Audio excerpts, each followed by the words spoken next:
Welcome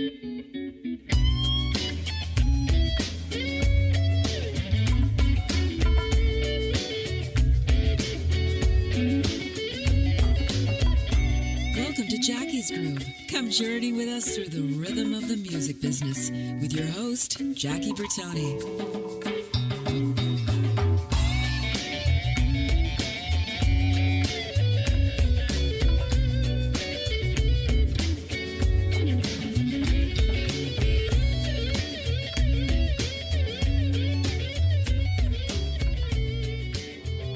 Don't like crazy music, don't like rockin' bands. You just wanna go to a movie show and sit there holding hands. You're so square, baby, I don't care. Everybody, welcome to Jackie's Groove. This is Jackie Bertone, that's me. And that's Dan Del Fiorentino. Right, good. Fiorentino, thank you very much. And this is EnterTalk Radio Network. Guys, this is Facebook Live, so everybody welcome, welcome, welcome. It's a hot day here in San Diego at the EnterTalk studios, and it is, what is today? Today's the 25th October. Yep. This is going by, and I want to say a special condolences to the Domino family. Yes. We lost another legend today, Fats Domino. I don't know how old he was. 89. So he was 89. Robert Guillaume was 89 years old. Mm-hmm. So, but that said, guys, it's going to go out to you. So God bless you, brother. Thank you for the music. So with that said, it's nice to turn the tables on this gentleman. I did an interview with him actually 2 years ago. That's right. Yep. The oral history for Namm. Daniel was actually introduced to me from a good friend of mine, Bill Kirkpatrick, right, at Namm 2015. Lovingly known as Mr. Bill. Absolutely. Yes.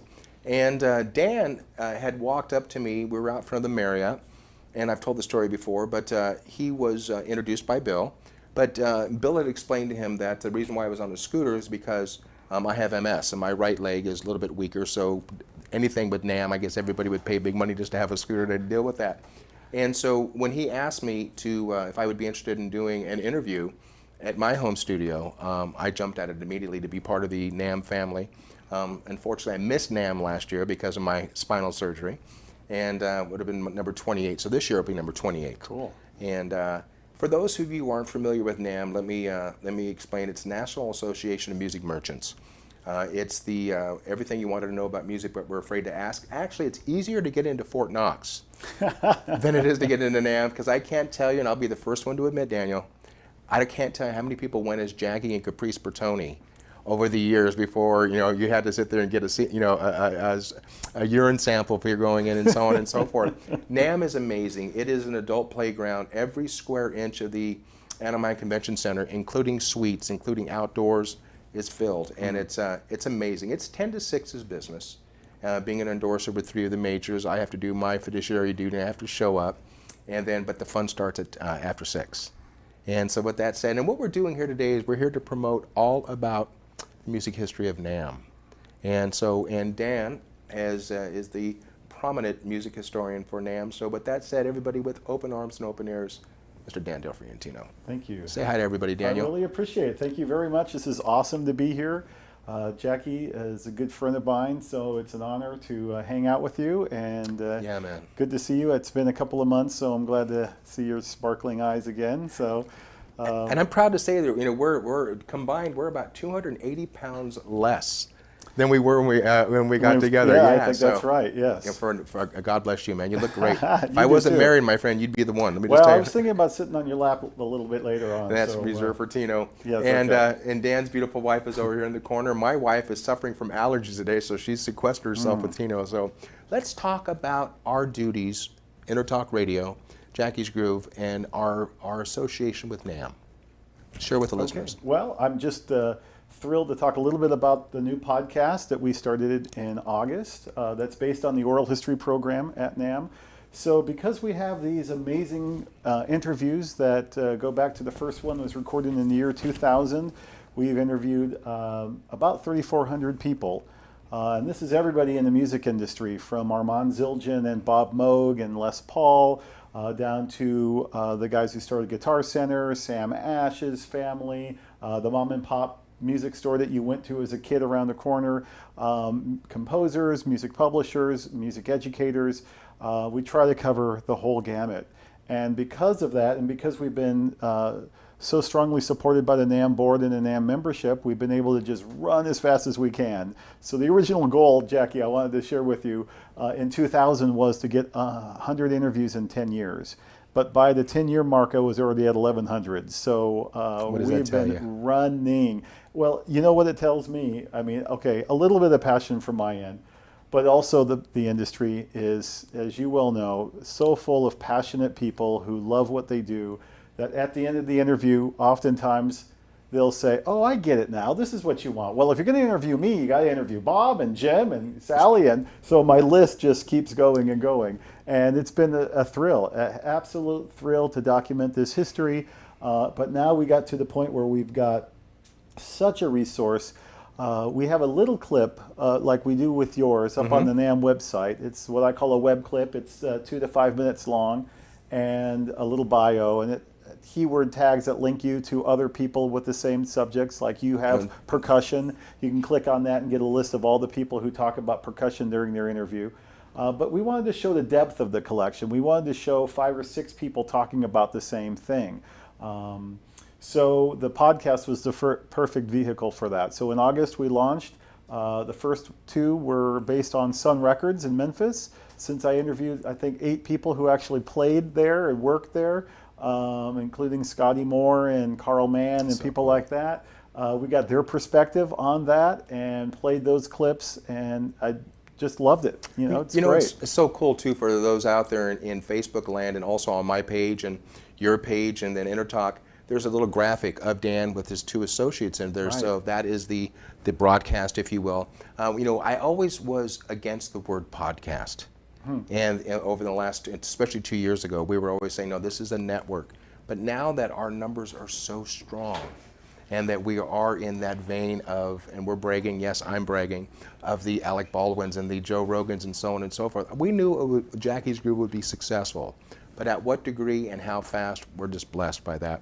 And the funny thing about this, listeners, is that when I got a hold of Dan, I said, I really want you to be part of my show. And his humble response is, what the hell am I going to do on your show?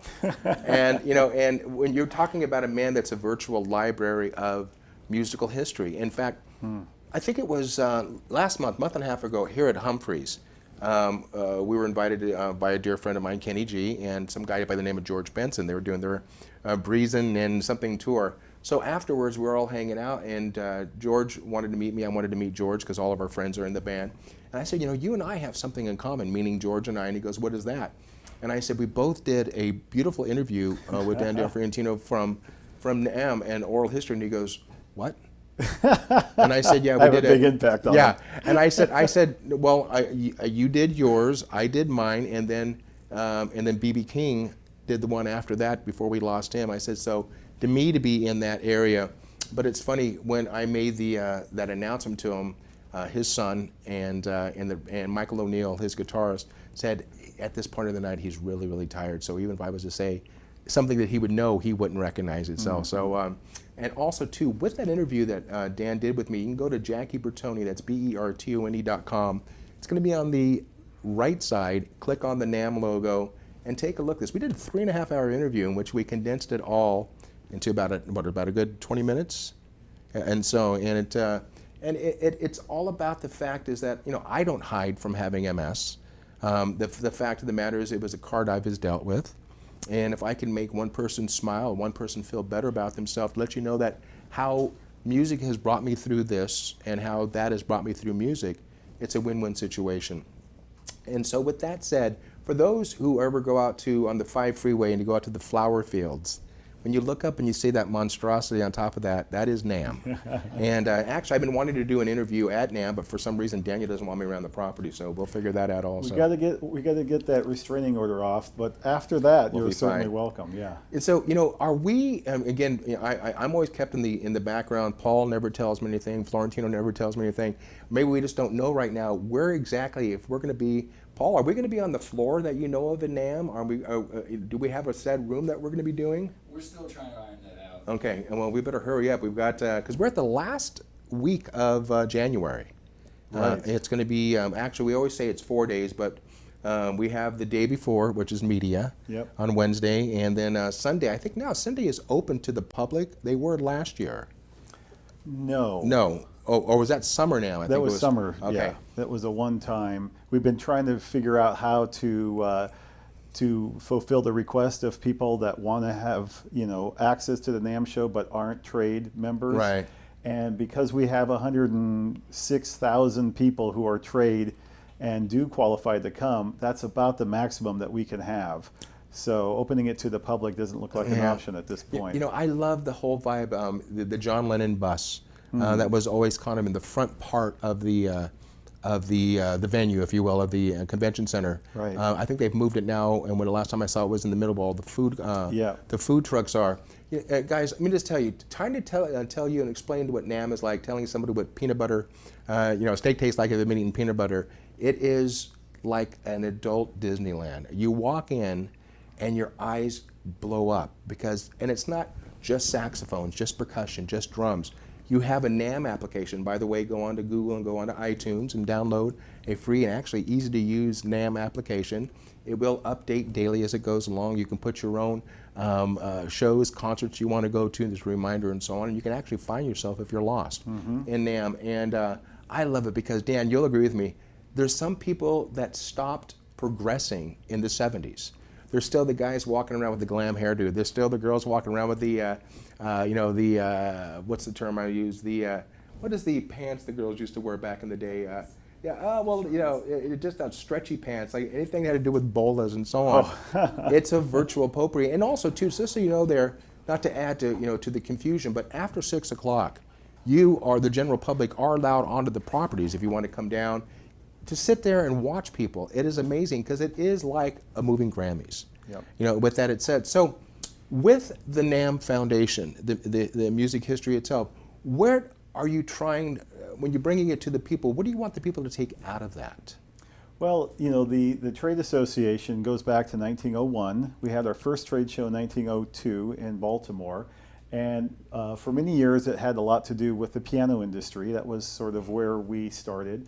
NAMM was very active in Washington back in the 20s when we had all kinds of problems like stencil pianos, if you remember that whole mess. That was less scrupulous manufacturers coming up with pianos that would have names similar to legit, like Steinway and Baldwin. And NAMM was able to effectively get rid of those through Congress and creating laws that basically got rid of those practices and strengthened the music industry. And at that point, we expanded. We started covering more instruments. We expanded again to have a trade show that was in the convention center in Chicago. Many people might remember McCormick Place. Sure, of course. And growing alongside that was the NAMM Foundation, the roots of NAMM Foundation, which started off as the American Music Conference, which had a lot to do with music education. How can we create more music makers? Because basically the business model for NAMM is a circle of benefits. If we can get more people to play instruments, they're going to go to a music store. They're going to have a demand on the manufacturer. That manufacturer is going to need to show their wares at a place called the NAMM show, and that's where the retailers go to pick up those instruments. So that circle really begins with making more music makers, and NAMM has been about that since 1901. And that's part of the John Lennon bus. That's part of all of the initiatives that NAMM has and music education programs that we have.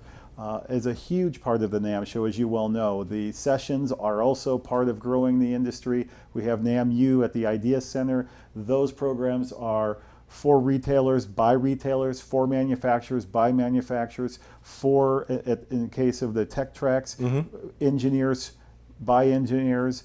And it's geared towards growing those businesses. How can we strengthen our industry, and how can we perpetuate this concept that we all have and know and love, which is music makes you better, makes you happier, makes you smarter, makes you, we fill in the blank, right? It calms the savage beast, as they say. And I want to throw something to you. Through all my interviews I've had in the last 2 years, which I'll be name dropping Michael McDonald, Al Di Meola, the late great Al Jarreau. We all talked about NAMM, and NAMM has been in every one of my conversations, every one of my interviews. Coming up will be Steve Lukather coming up in Thanksgiving time. We're going to be looking at a situation. Is that 5 minutes, or is that? That's you're waving to me. And you have another fan. Exactly, please. Well, I'm glad he used all 5 fingers. He usually only uses one. And so with that said, I want to talk more into that, because they come to me during the interview, and they're saying, well,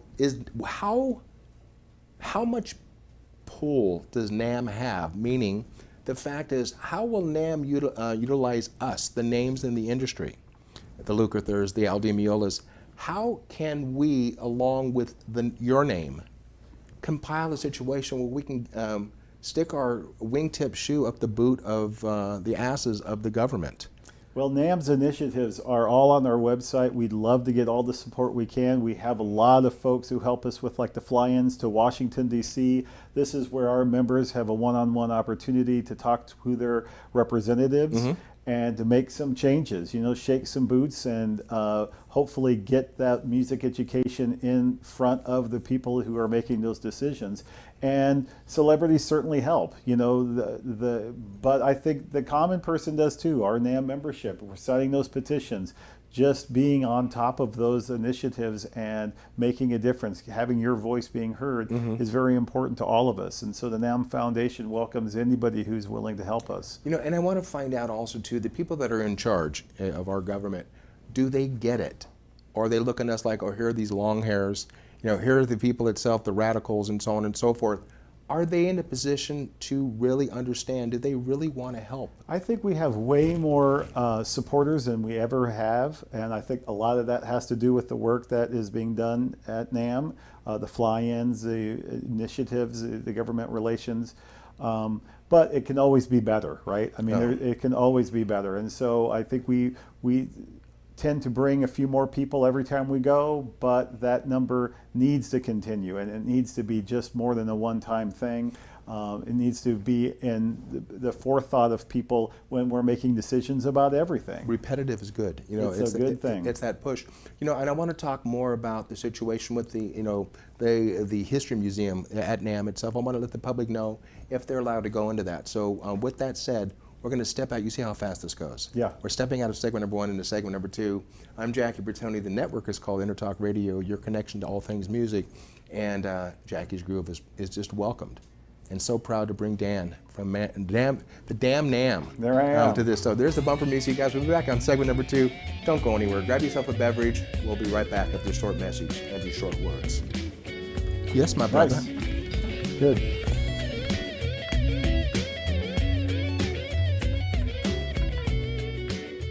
Are you serious about your music? Are you ready to run with the big dogs? The experts at Pitbull Audio have the gear to get you into the game. From leading manufacturers like Mesa Boogie, Fender, Pioneer, and American Audio. To sound your best, you need the best. Pitbull Audio can deliver in rehearsal, on stage, and into the big time. Dropping beats, shredding guitar, or making the crowd roar. Whatever you dream, Pitbull Audio can help make it happen. We are Pitbull Audio. We want you to play it loud. PitbullAudio.com. You know what's all around you every waking moment of your life? Marketing. You're choking on it. I'm Scott Robertson, and when it comes to strategic PR, branding, and marketing, I've seen it all. And actually, I'm still seeing it because bad marketing never sleeps. Join me each week on May the Best Brand Win, right here on EnterTalk Radio, and learn how to make the marketing for your brand unforgettable. Hi, I'm Tim Dole, the host of Sound Experience on EnterTalk Radio. Each week, I talk with top professional audio engineers, producers, musicians, and the manufacturers that make the tools that we use in the studio each and every day. From capturing the perfect take to mastering your final release, and the tools and how the pros use them, we are going to dive deep into their process and learn from their experience. I look forward to you joining us each week on Sound Experience with me, your host, Tim Dolbear. Make this your vinyl night. I'm John J.R. Robinson, and every week, music creation comes alive through stories, experiences, and sounds when vinyl records filled our hearts and minds. My friends and I share our tips and techniques used in creation of iconic tracks for recording artists such as Michael Jackson, Eric Clapton, Quincy Jones, and Steve Winwood, to name a few. Vinyl has emerged hot, and the soul of vinyl defines art and passion which burns deepest at night. Tune in every Wednesday at 2 p.m. Pacific Standard Time on EnterTalkRadio.com. Todd Zuckerman from the rock band Styx, and you're listening to my pal Jackie Bertone on Jackie's Groove. Groove on, motherfuckers.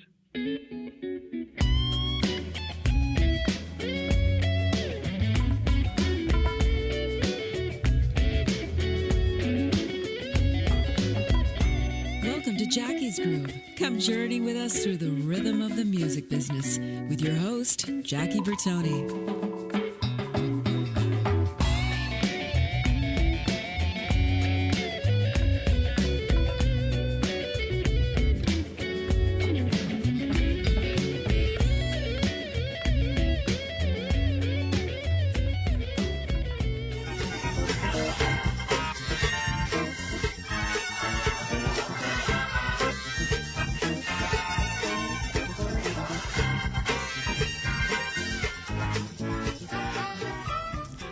I love it, man. You know what that is. Sanford and Son, right, baby, please. Right. Hey, guys, Jackie Bertone, Jackie's Groove, brought to you by EnterTalk Radio Network. You know what? I kind of got out of my wheelhouse. We talked about the aesthetics of what we're doing here with Namm, and we're going to intertwine that during the interview. I'm going to get back to the way I do interviews.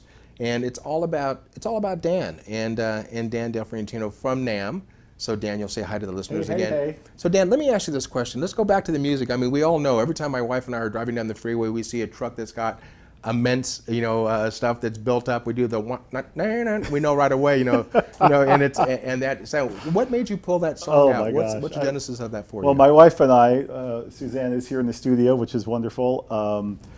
We just fell in love with that theme song because it was written by Quincy Jones. Of course. 1972 to 77, that show ran on TV. Red Fox is the junk man. But what was great is completely by surprise and accident, one day Suzanne and I were in Simi Valley doing some interviews, and I wanted to interview this guy who had been a studio musician for many years, Tommy Morgan. Of course. Played on everything. In fact, what originally got my attention is we're also big fans of The Twilight Zone, and he had written many episodes, the music for many episodes, and played harmonica on many of them. So we were just asking him different questions, and it was amazing. Do you remember City Slickers, where Billy Crystal is having a hard time? He's scared of Curly, right? And he's playing like nervously. Well, that's actually Tommy playing, and he's like this guy who can play classical music on the harmonica. He's dumbing it down so that he can play for Billy Crystal. He plays a harmonica on that song, Sanford and Son theme song, and that is such a groove, and it's so cool. It's to think. This is the same guy who was Billy Crystal, who was on The Twilight Zone. I mean, amazing career. And that's the cool thing about the business. It's, taking the listeners behind the velvet rope, backstage and so on. To this day, there's things I get more excited when I go to Paramount or if I'm going to Sony and so on, not to meet the stars or be on the sets of the said series, but just to know that this is what's happening. This is how it's put together. This is the AD. This is the AP. This is what makes everything available. It's what it finally the work that it's involved to get it to the screen for us, the layman's, to watch that. But I want to ask you about this itself because I want to find out what drove you to Namm. But we have to start out to know where music is going. We have to know where it began. So with that said, where were you born and where were you raised? And God knows you never grew up. No. But give me the. And I never will. Yeah, never. God bless you. But where'd you grow up? What was coming through the speakers of your family's household? What were you forced to listen to, or what did you love to listen to? Well, I was born in Bloomington, Minnesota, and my mom, as I like to say, played piano and organ for every wake and wedding, and we were in church probably 4 or 5 times every week.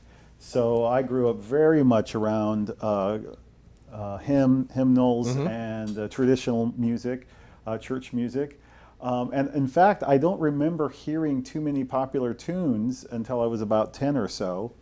And then I was greatly influenced, and it's a very interesting story because I remember exactly where I was on August 16th, 1977, when Elvis Presley died.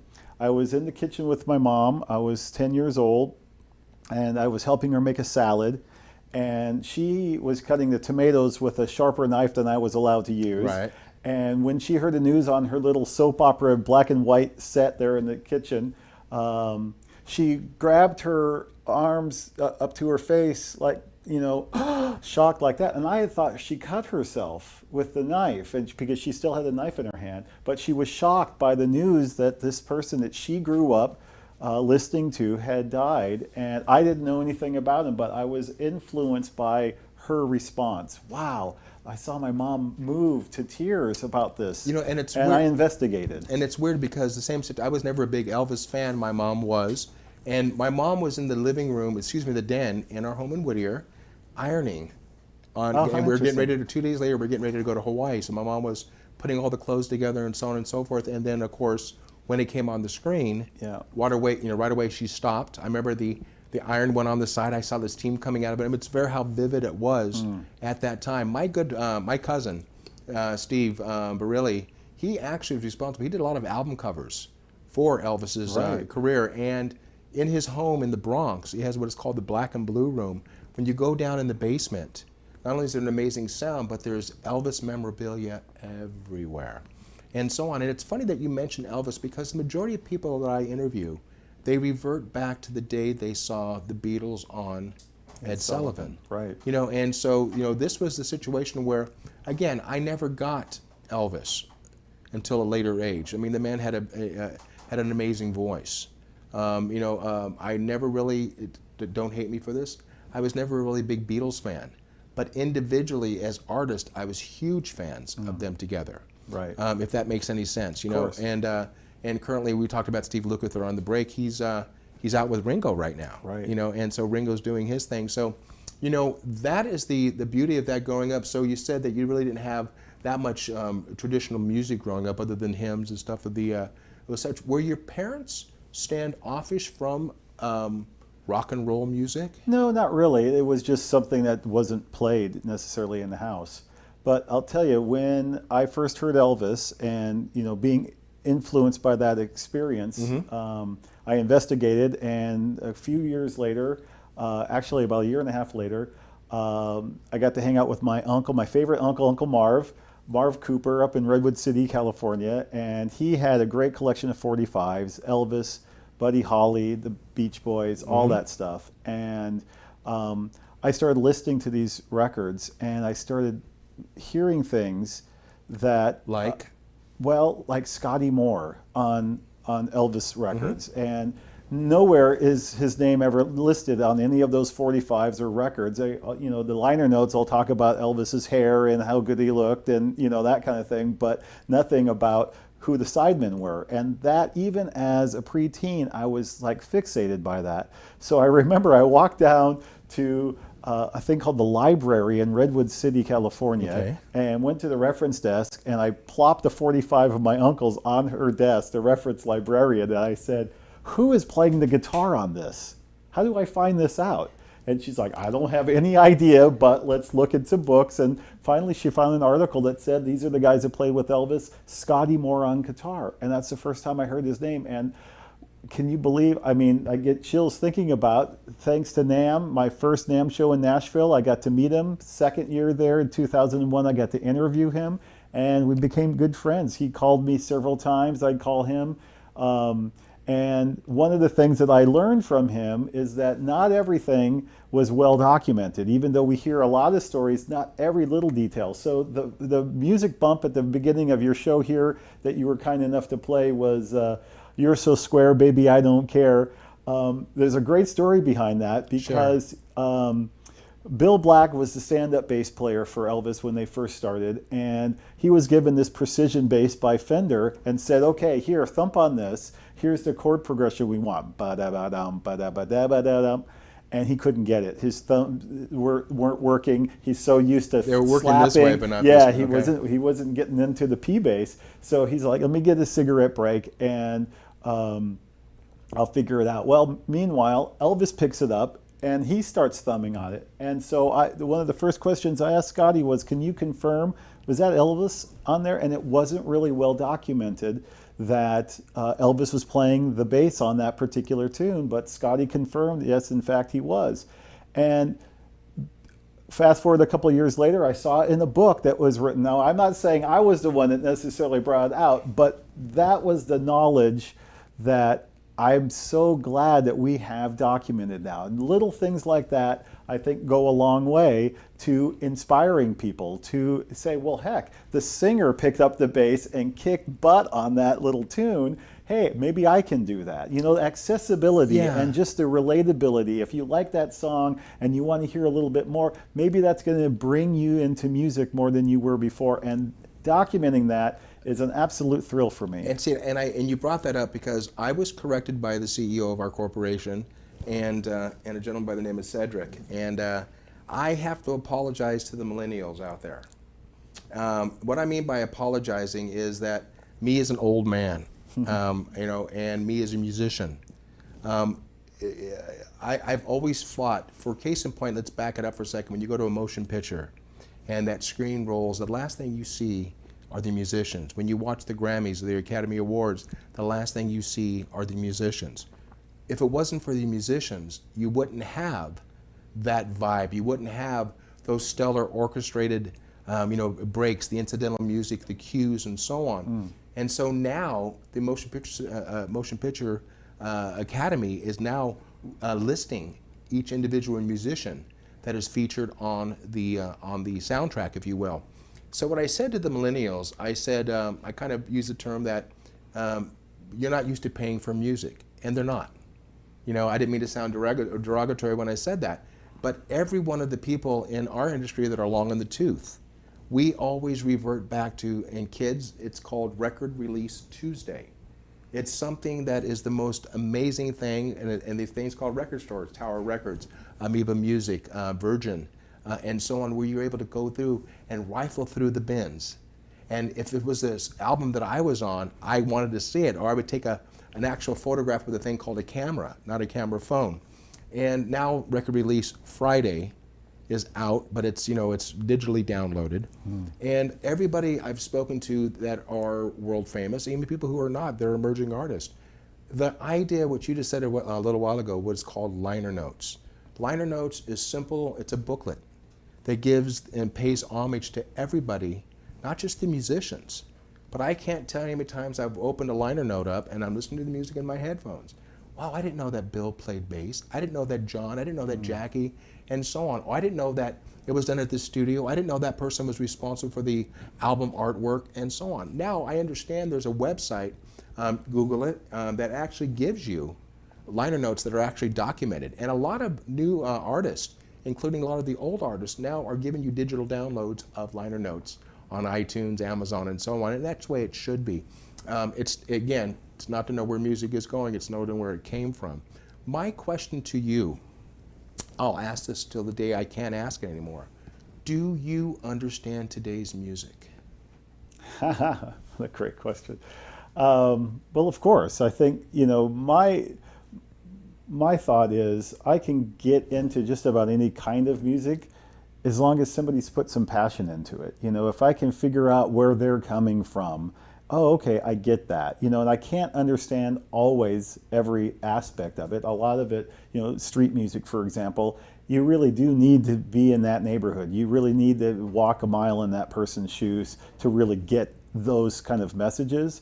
But I can get into the groove and I can get into what they're trying to accomplish, then I wind up enjoying it. So understanding it, I think, to me means who is the person, where did it come from? You know, that's why I've always loved songwriters, you know, because if you can understand the songwriter, you can really understand the song probably a lot more. And that to me is a connection I greatly appreciate. Explain that a little more, because you lost me on that a little bit itself. I mean, if you don't know the songwriter personally, his or her angst that drove her or him to write that song, are you talking about knowing that person on a personal level or knowing their writing instincts? I think both. I mean, it certainly helps. You don't have to have dinner with them to know them personally, but if you read about them, you know, we could go way back, right? Gershwin, people like that. One of my favorite songwriters was Irving Berlin, and knowing that he was an immigrant from Russia, came to the United States and was so in love with this country that he wrote God Bless America. Here's a Jewish kid who wrote White Christmas, right? A cantor's son who wrote Easter Parade. I mean, you can't really figure out that. That's a totally different thing. You know, it doesn't make sense. Come on, it was and money, that's baby. what I love about it. You know, he followed his heart. He saw that these were things that he could relate to being in a new country. Mm-hmm. He was proud of it, and he wrote about it. And when he fell in love, and he wrote about it. You know, when there's a famous story about when in 1923, his soon-to-be father-in-law, who was a rich guy, wanted to separate his daughter from this Jewish songwriter and this song plugger, musician. I mean, come on, you're never going to amount to anything. So he put her on a slow boat to Europe, and Irving is standing by the docks and saying, "What do I do? What do I do with just a photograph and wonder who? Let me write that down."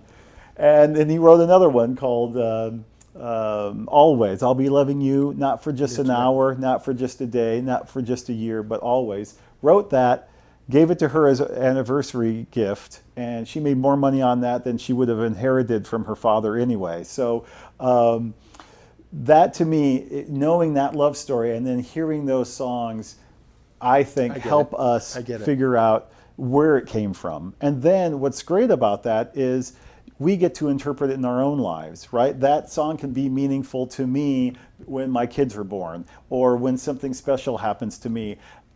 Those can be memories that propel that song to a completely different thing. And then maybe even like the Beatles song, I Want to Hold Your Hand. Remember when that was slowed down for the musical on TV, Glee?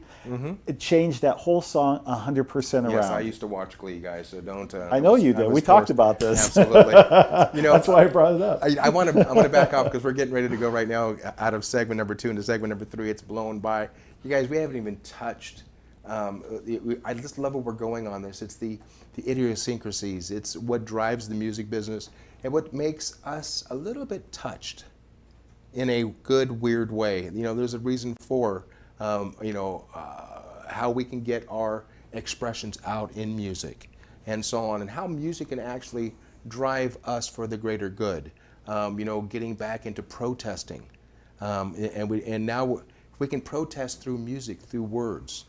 We'll get more into that too. I don't want to get on a political soapbox, but sometimes it's necessary to do so. So with that said, Paul's waving at me in the background. We come back on segment number 3. I want to get more into it. I want to go back into your earlier lives. I want to talk about the music of today. You answered that question. Again, there's a lot of great music out there. You have to dig a little bit deeper for it, but it's there. There's a lot of great writers out there. So when we come back, think about what we want to talk about on segment number 3.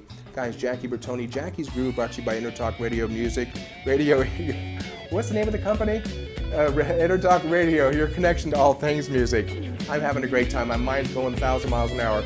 Guys, don't go anywhere. It's worth you holding out. We'll be right back after these short words. Hello. This is Jackie Bertone from Jackie's Groove. Come join me weekly on my journey through the music business as I take you behind the velvet rope, interviewing industry notables such as Al Di Meola, Michael McDonald, and Al Jarreau, to name but a few. Listen to their stories on being in the studios recording #1 hits and onto the stages throughout the globe. Allow me to be your music historian.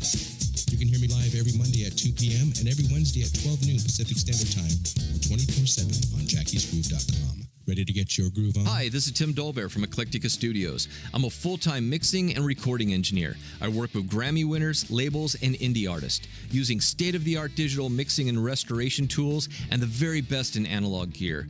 Really, though, it's my ability to bring tracks to life and fulfill your vision for your music. This has made me sought after by producers and artists worldwide. So spend your time working on music and not chasing a mix down a rabbit hole. Go to timdolbear.com and check out our free one-song mix offer. You know what's all around you every waking moment of your life? Marketing. You're choking on it.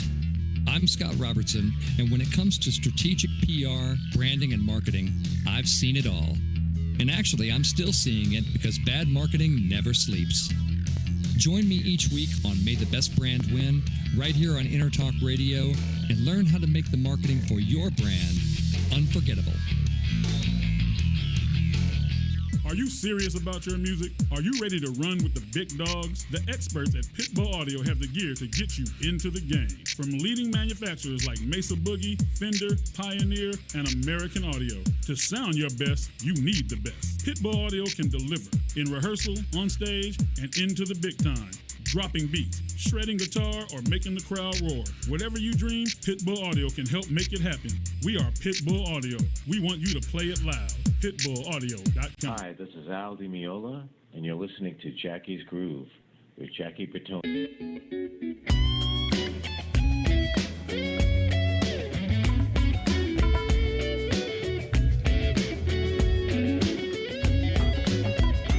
Welcome to Jackie's Groove. Come journey with us through the rhythm of the music business with your host, Jackie Bertone.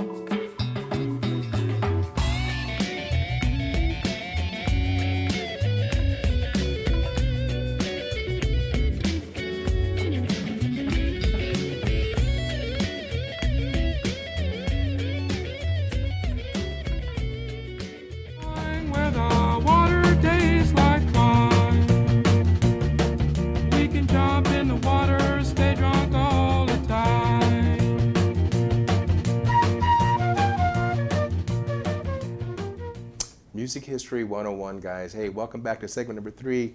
I'm Jackie Bertone. This is Jackie's Groove, brought to you by EnterTalk Radio Network, your connection to all things music. Guys, before we go on, when you can't listen to us or see us live, we'll always archive our shows, but when you can't take Jackie's Groove or the plethora of other shows that you're seeing in the back on this monitor with you, go on to Google and go on to iTunes and download our easy-to-use and easy-to-navigate application. 2 words, EnterTalk is the first one, radio is the second. Take us on the go with you when you can't listen to us live. So that's the business part of it. But what we are doing now, we're talking live, and this is Dan Del Fiorentino, right to my left. You're right.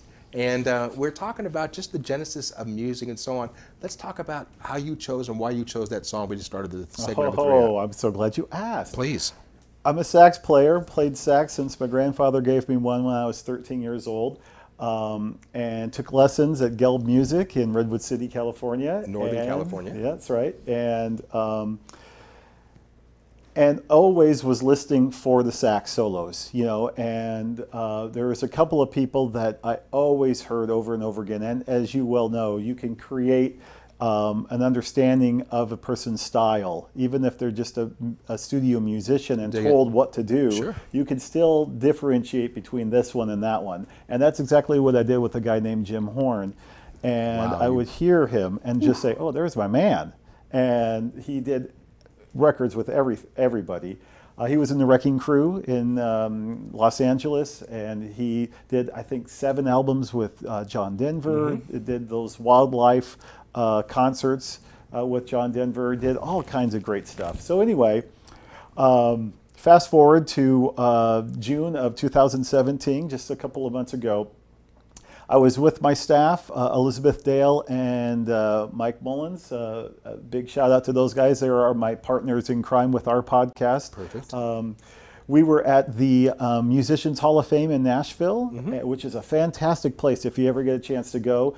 It doesn't look like much on the outside, but when you get in, it's remarkable. And what they try to do is get the actual instruments that these guys played. So they focus on like the Wrecking Crew or the Motown sound with the Funk Brothers or whatever it might be. They have these different segments, and you can go in and see these instruments. So I see Jim Horn's horn, and I was like, oh my gosh, you guys. Isn't and I'm that telling these guys, oh, and I'm taking a picture, and I'm like, I don't know why, but I've got to interview him. I can't believe that I still haven't interviewed this guy. So I took a picture of the horns, and the guy who was giving us the tour said, oh, before we leave this area, I want you to meet, and in walks Jim Horn.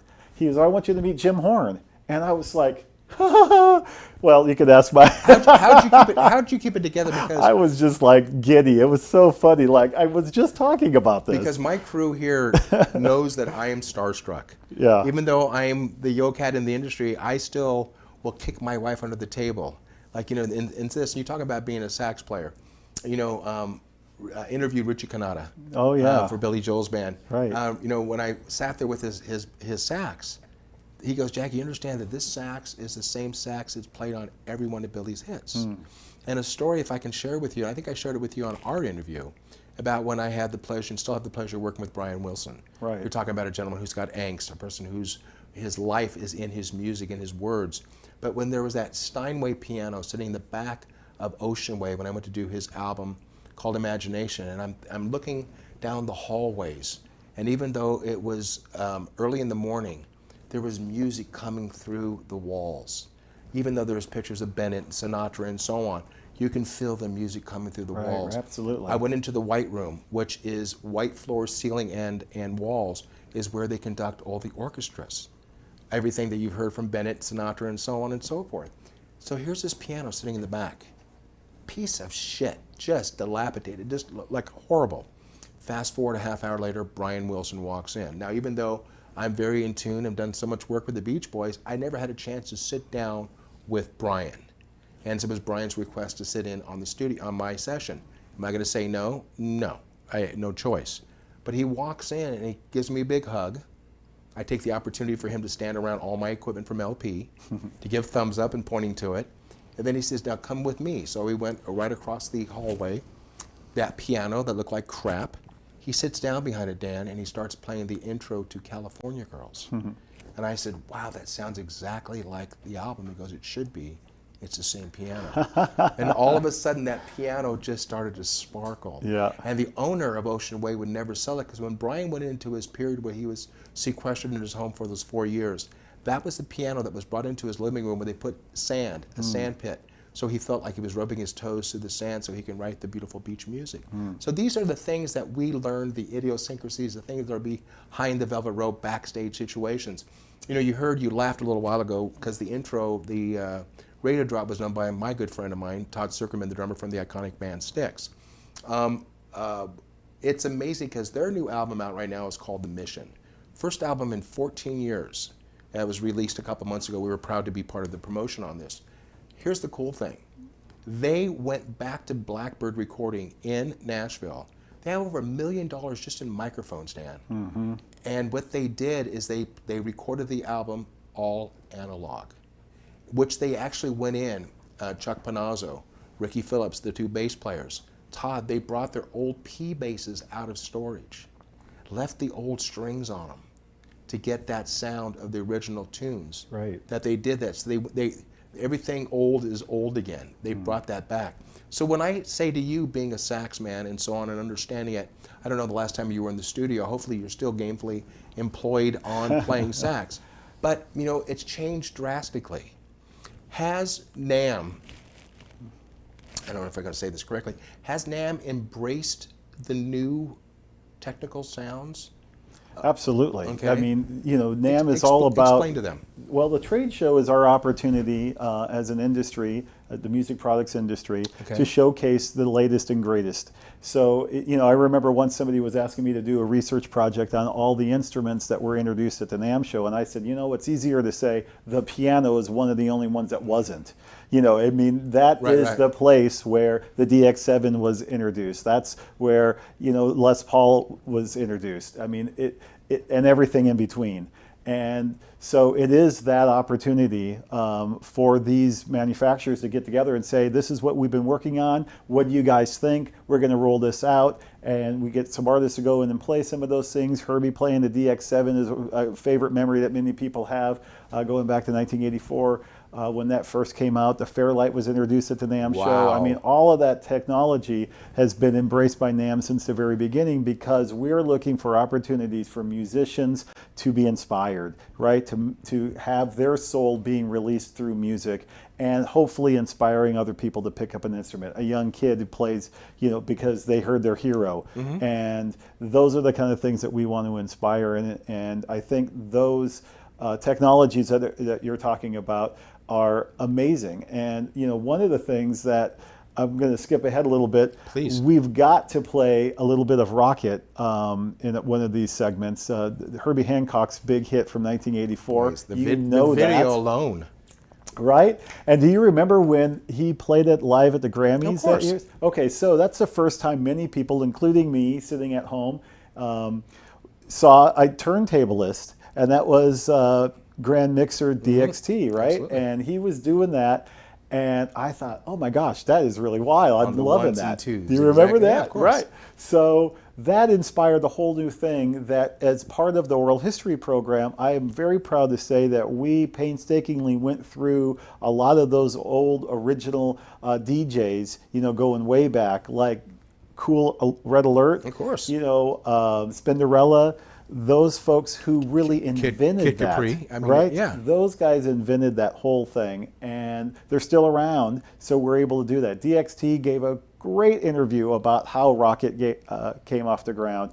And now here's something interesting. When I approached some of these companies that provide these DJ equipment, like Gemini and American DJ and people like that, I called 4 of them and said, I want to start documenting this history. And would you believe this?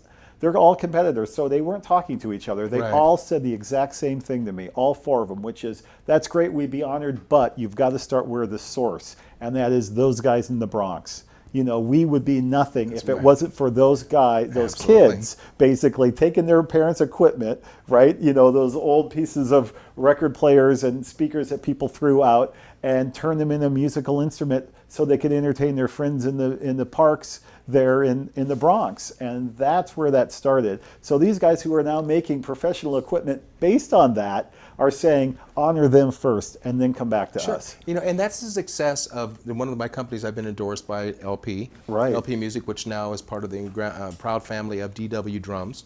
I've been with them going on 28 years. They celebrated 50 years 2 years ago. And the success of these companies come from the fact that they're not a standalone. They're not the corporations. They are to a certain level, but they do pry on the knowledge of their players. What would you like to see? What sound effect? What can we do to make things easier now that we're older? Like LP now has introduced the top-mounted lug nuts of of the tuners and so on. Instead of reaching down here and wrenching, we can do it up here now. It's done that because we're all saying, we're really getting tired of doing this shit.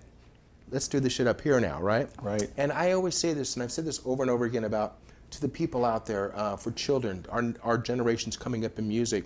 I always tell parents that never force an instrument down a child's throat. Take them to a music store. Let them look at the instruments, let the instruments call them.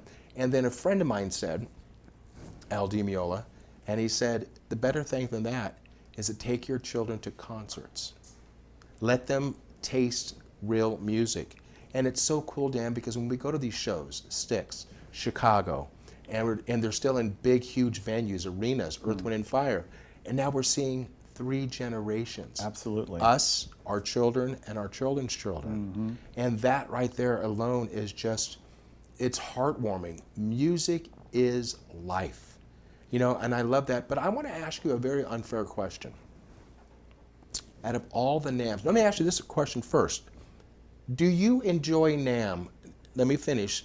Are you actually getting a chance to smell Namm, savor Namm? Or are you running around like the quintessential chicken with the head cut off? Do you have time to actually look around and go, yeah, this shit is working? When you look at the top sign, I can't wait every year to pull into the convention center to see that emblazoned. I take a photograph of that in my phone, in my photo gallery. I have every year of Namm up there. So do you get a chance to enjoy Namm? Absolutely. Okay. Yeah, right. I mean, to me, it's like old home week, and people like my staff, whenever we walk out the show floor, they always tease me that, it takes an hour and a half to walk 5 feet. Hey, how are you? And, right? It's all your buddies, and there's lots of hugs, and it's our people, right? It's where I feel most comfortable. These are the people that I love. These are the people I want to document. I want to thank them and respect them for what they've done to music and for musicians by documenting their stories. And so getting to see them every single year is an absolute joy for me. I do sequester myself away at the Hilton because we have a great room to do interviews, and that's the chance to do it. Of course. So I'm not on the show floor just hanging out, but I do give myself a break to go and check out the booths, say hi to friends, and so on. But really, that is such a golden opportunity for me to archive. I think last year we did 72 full-hour interviews during the NAMM show, which is like, I don't think I can break that record, and I'm not sure I really want to. Try, but exactly. the point is that that's the opportunity. So I absolutely love the NAMM show. Okay, so here's a two-part question. Let me go maybe in a three-part. How long have you been with NAMM? First show was 1998. Okay, so with that question, can you put your thinking cap on for a second. Is there a favorite NAMM? I'm going to say this, and I'm not going to be sarcastic. I'm going to be right there. I hated NAMM when they were in LA. I mean, when they were redoing the Anaheim Convention Center and they moved all of us out, even the people that lived in LA and the Valley hated the LA Convention Center. It just was different. It didn't seem the same. That's my little grunt right there. So with that said, can you think, is there a favorite NAMM that comes to mind, something that was just, that you can share with the listening audience that really makes you laugh to this day? Well, speaking of LA, that's when I got to meet, the museum had just opened up, and the Museum of Making Music in Carlsbad. I was the first curator and helped them with their booth at the LA Convention Center to gain awareness throughout the industry. Hey guys, we're looking for stuff, vintage stuff. If you got, a prototype or something really cool, let us know. And we did a tribute to MIDI technology, which was introduced at the NAMM show in 1984, as you will know, in Chicago. And so we were sort of celebrating that, and we had some of those those innovators there in our booth throughout. Mr. Kakahashi from Roland, Dave Smith from Sequential, Tom Oberheim, and Don Buchla, who has become a hero of mine. He's a guy who was at Berkeley working on MIDI technology and synthesizers about the same time Bob Moog was, way back in the 50s. And here I got to meet him. And I'll never forget that. That was just a great opportunity. So, but he was playing cat and mouse with me for years. He would not do an interview. And I kept begging him and asking him, oh, I got a cold, I'm not feeling well. It was always something every year. So finally one year I thought, I'm gonna just pull out all the stops. I put in a full page ad in the NAMM directory. This is back when we had the printed directories. And it said, wanted dead or alive. I want an interview with Don Buchla. Whoever can bring him to the interview room, I'm going to give you a steak dinner. So all throughout the show, people kept showing up at his booth saying, I want the steak. Come on, let me take you over. And finally, at the end, he said, I went to his booth, and he says, I'm tired of people asking me about this. I'll go and do it. And I said, okay, great. So at the end, I said, who gets the steak dinner? He goes, I'll take you out. And I thought, oh, look at what happened there. I got a little friendship that came from this. Was it a good interview? It was cat and mouse. He's an engineer, and he didn't want to say too many things. But he talked about knowing Leo Theremin. He talked about the early days. It was great. It was fascinating. And, we've lost him now. So that is never going to be duplicated. We're never going to get that story again. But the NAMM Archives has it, and I'm very, very proud of that. And it's so cool that you mentioned the fact that we are losing so many people. I had the honor of earlier of my program to interview Tito Puente. We're there already. Wow, Jesus. Guys, segment number 3. Daniel, 2 hours is not enough. It's definitely not going to be enough. Guys, coming out of segment number 3 into segment number 4, I'm Jackie Bertone. Jackie's Groove EnterTalk Radio Network, Dan Del Fiorentino. Guys, don't go anywhere. We'll be right back after these words. This is Jackie Bertone from Jackie's Groove. Come join me weekly on my journey through the music business as I take you behind the velvet rope, interviewing industry notables such as Al Di Meola, Michael McDonald, and Al Jarreau, to name but a few. Listen to their stories on being in the studios recording #1 hits and onto the stages throughout the globe. Allow me to be your music historian. You can hear me live every Monday at 2 p.m. and every Wednesday at 12 noon Pacific Standard Time or 24/7 on jackiesgroove.com. Ready to get your groove on? Hi, this is Tim Dolbear from Eclectica Studios. I'm a full-time mixing and recording engineer. I work with Grammy winners, labels, and indie artists, using state-of-the-art digital mixing and restoration tools and the very best in analog gear. Really, though, it's my ability to bring tracks to life and fulfill your vision for your music. This has made me sought after by producers and artists worldwide. So spend your time working on music and not chasing a mix down a rabbit hole. Go to timdolbear.com and check out our free one-song mix offer. You know what's all around you every waking moment of your life? Marketing. You're choking on it. I'm Scott Robertson, and when it comes to strategic PR, branding, and marketing, I've seen it all. And actually, I'm still seeing it because bad marketing never sleeps.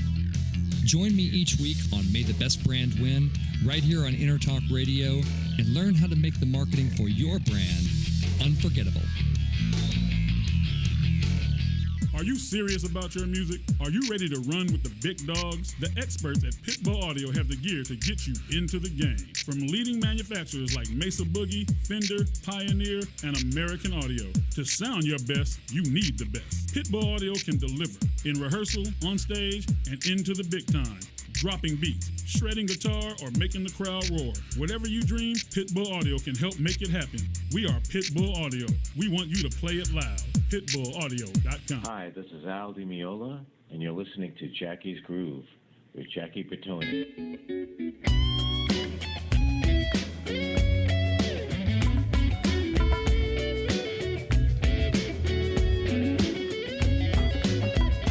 Welcome to Jackie's Groove. Come journey with us through the rhythm of the music business with your host, Jackie Bertone.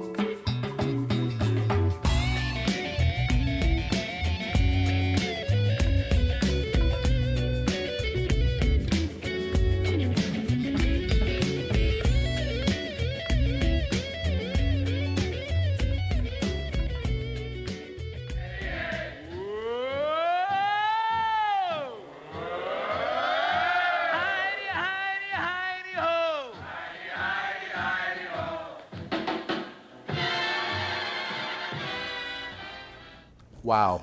You know, due to the wonderful thing called the Facebook police, we can only play so much of the songs itself. I want to get back to that, guys.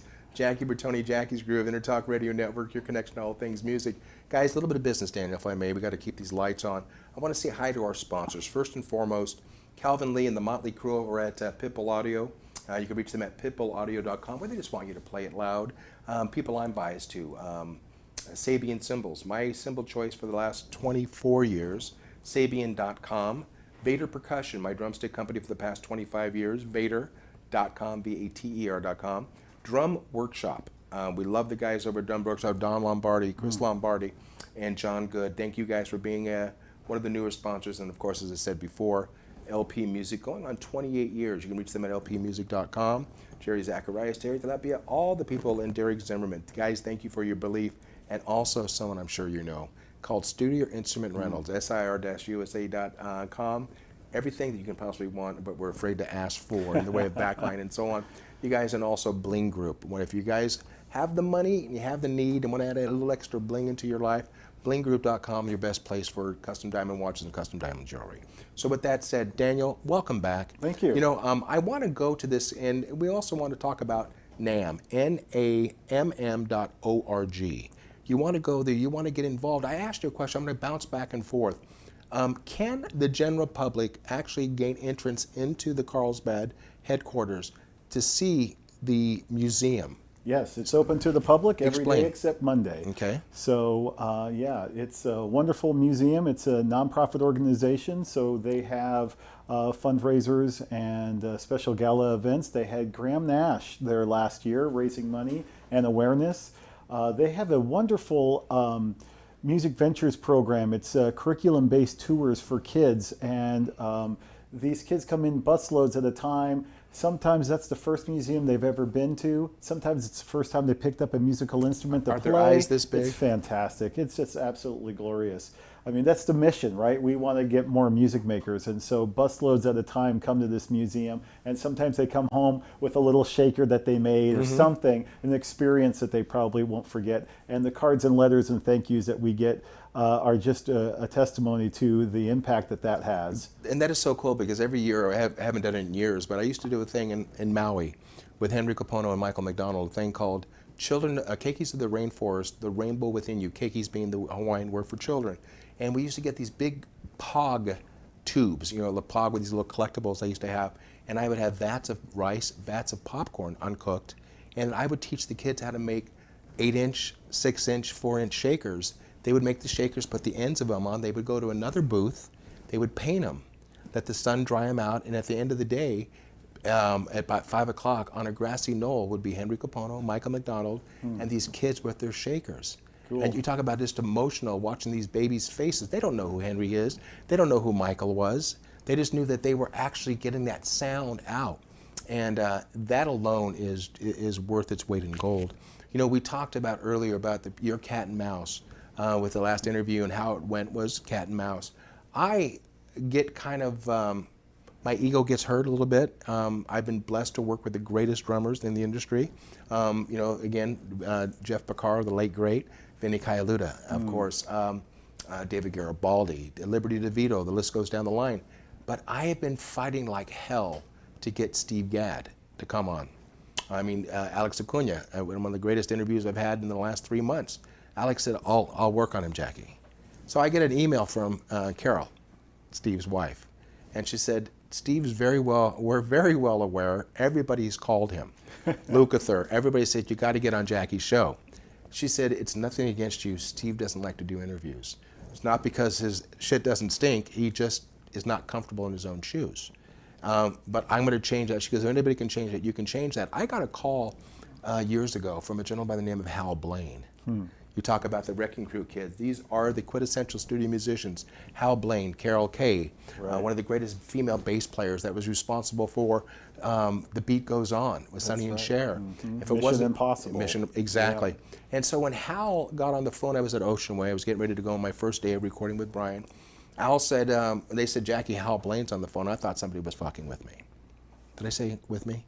And so I get on the phone, and he goes, Jackie, hey, Jackie, it's Al Blaine. And I'm like, okay, this is Al Blaine. Nobody can do an impression like that. He goes, I want to humbly hand off the baton and welcome you to the new Wrecking Crew. And that was myself, that's Michael Rhodes on bass, all the Nashville guys, Eddie Bears, Brent Mason, and so on. But I said, Mr. Blaine, he goes, if you call me Mr. Blaine one time, I'm going to hang the phone up. He said, I said, there will never be another Wrecking Crew. New, past, there'll never be. And I said, so I will not take that baton. But he spent 10 minutes on the phone with me to tell me not what Brian likes, what to look out for. That alone, you couldn't pay that kind of money for. So with that cat and mouse game, if you had a bucket list, we all have one. Let's talk about artists that are no longer with us. Who would you want to have interviewed and why? Who is gone? It's gone. Oh, well, gosh, let's start with Mozart. Okay. Right? I mean, if I can choose. Sure. Ellington, Duke Ellington, Billy Strayhorn, Elvis, Ella Fitzgerald, Choose one. Oh, I can't. Okay. Any of those. Today living. Yeah, well, we lost one that was really on my bucket list. I really did want to interview Fats Domino. My kids teased me about that because he was the number one choice. If they said, okay, who do you want to interview? I always said Fats Domino. And then Fats developed Alzheimer's, and that became impossible for me.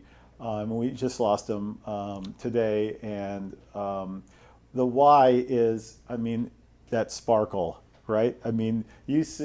Anytime you see any footage of him, he's playing the piano and he's looking right at the audience. He's happier than you are, right? And he had such a kid-like feeling towards music. He enjoyed it, and as a result, we enjoyed it, right? Very uplifting. Even Blue Monday and some sadder songs that he did were still uplifting and fun because of the way he put his personality into it. And I think that he did get credit, luckily for us. He was in the first group of the Rock and Roll Hall of Fame in 1986, along with Elvis and those guys, because he was a pioneer of rock and roll without a doubt. And I'm glad that he got the props that he did. He got a Grammy Lifetime Achievement Award. So he did get the props, but I always wanted to know more. He didn't give a lot of interviews. He was very humble. But I think that he had such an enthusiasm towards music. Infectious. And it was very infectious. And I just wanted to glean a little bit more of that, for selfish purposes. But I have been able to, for so many people, like Hal Blaine you brought up. There's another guy who you just sit there and you just learn. You just learn.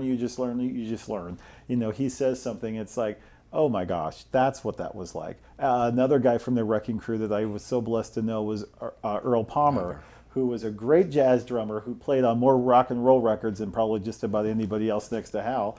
I mean, unbelievable. Tedesco. Yeah, I right, mean, Tedesco. you know, Never and- got to meet him, but another, giant in that area for sure. You know, I was talking to Dan on the break, and I had to tell you I'm a little bit jealous because I was talking about how I had the opportunity in the beginning stages of Jackie's Groove to interview who's now my personal friend, Patito Puente Jr. I didn't have the opportunity to meet his father, even though he was the abuelo, the grandfather of everything that we've stood for in the way of percussion.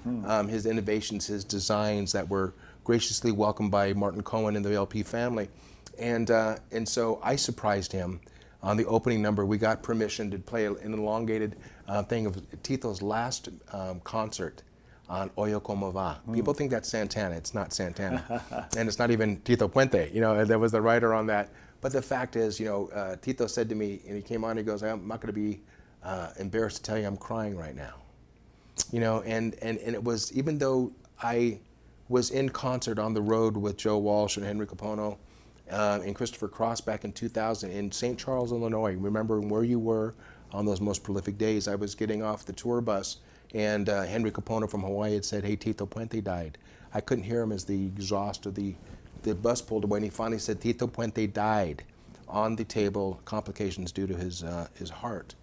And it was sad, and so as we fast forward 17 years later, I had the opportunity to, again, interview my good friends, and we're talking about Walfredo Reyes Jr., Stevie Winwood, Santana's drummer, now currently with Chicago on percussion, and also Danny Reyes, his brother, percussionist, with Glenn Frey and Don Henley and Stevie Nicks, Earth, Wind & Fire, and currently with Zach Brown.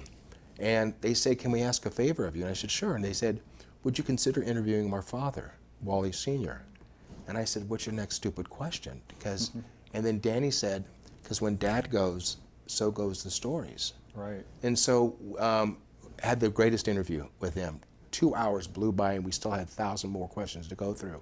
So fast forward, Peter Michael Escovedo, Sheila E., and they'd said to me on an LP gathering last year ago, August 25th, would you consider interviewing Pops, or Pete Escovedo Sr.? Yes.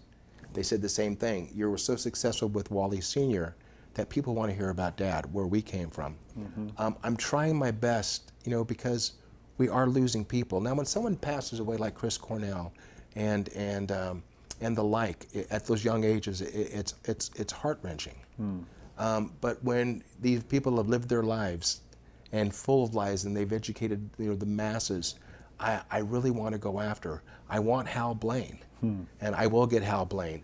I was just notified by Fiorentino that there's a very good chance of Al Jardine. Cool. They all know Jackie because I've recorded on all their albums, but the fact is, they're Jackie Bertone, yeah. And then also found out from Carney Wilson that her dad is interested. Cool. She goes, but you're going to have to go to Dad. Nothing ego-wise. It's just Dad is not going to feel comfortable talking to you for 2 hours on the phone. So these are the things that we at EnterTalk Radio are so proud of. Just to brag, I've interviewed 14 members inducted to the Rock and Roll Hall of Fame, but I'm going to be honest with you, I'm not going to kiss your ass. To be associated with Namm, something that has been my soundtrack of my life, the first Namm I ever walked into, you can't do it in 1 day. You can't do it in 4 days. So to me to sit down and have the closest situation, I'm going to interview the CEO of Namm one day soon. I know we are. He doesn't think he'd be interesting. And just like you thought you wouldn't be interesting. Wrong. So with that said, I thank you from, I get on my knee, but my fractured hip's not going to allow me to do that. So let's get back into the crux of music, okay? What will we see different, that crystal ball in front of you right now, at NAMM 2018? Or is it going to be pretty much verbatim to what it's been? Well, it's never the same, as you well know. Thank It's you. never the same. And I can guarantee you're going to see something that you never saw before, and you will be blown away because you didn't even know you could do what you are able to do now. The software, the apps, all that stuff is so much different than it had been 5 months ago. So, Right. of course, for a whole 12 months ago, these guys are in their basements trying to figure out, how could we do that? If I could just do this. I figured it out. And now we got a new product. And so that's what's exciting. The technological advances, of course, change all the time. And as a result, we have more opportunities to make music in a different way. So I think there's always going to be something new and exciting at the Namm show, and I think that's one of the reasons that people like to come. Another major reason is the same reason that you and I got together there. It's the people, and one of the things about that community is that passion that I'm so proud to document as part of the oral history program, to share as part of our podcast, but then also to remember. And I will tell you a poignant story. You brought up Tito Puente. I remember the day he passed away as well, having interviewed him. I also remember walking through the show floor at my very first Namm show, just before we moved to Los Angeles for the renovations in Anaheim. And I'm walking down, this is the day before it's open.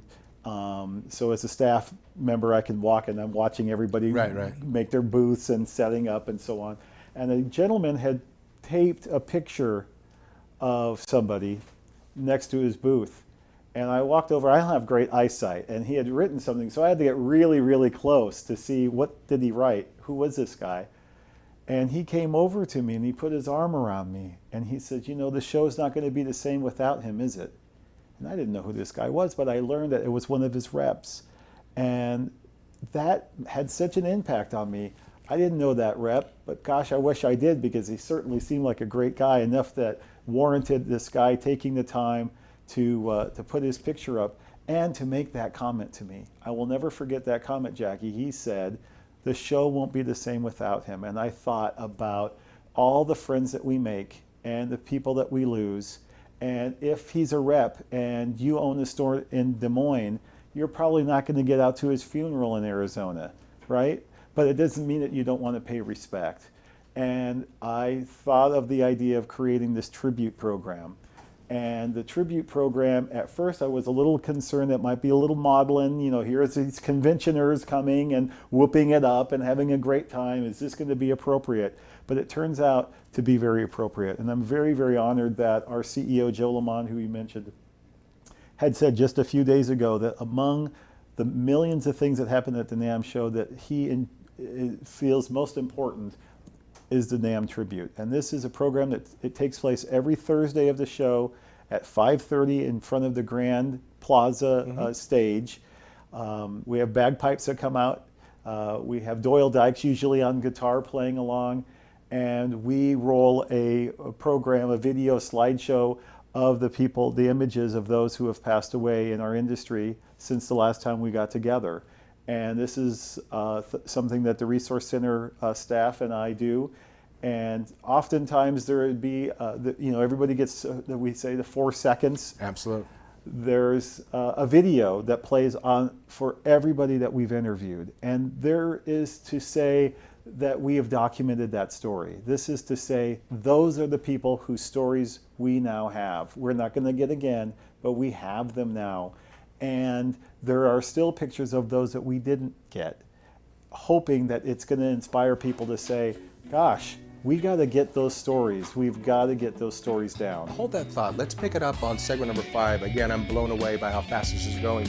Guys, Jackie Bertone, Jackie's Groove, EnterTalk Radio Network, your connection to all things music, and Namm's historian, Dan Del Fiorentino. Guys, don't go anywhere. After this short message, we'll be right back. Are you serious about your music? Are you ready to run with the big dogs? The experts at Pitbull Audio have the gear to get you into the game. From leading manufacturers like Mesa Boogie, Fender, Pioneer, and American Audio. To sound your best, you need the best. Pitbull Audio can deliver in rehearsal, on stage, and into the big time. Dropping beats, shredding guitar, or making the crowd roar. Whatever you dream, Pitbull Audio can help make it happen. We are Pitbull Audio. We want you to play it loud. PitbullAudio.com. You know what's all around you every waking moment of your life? Marketing. You're choking on it. I'm Scott Robertson, and when it comes to strategic PR, branding, and marketing, I've seen it all.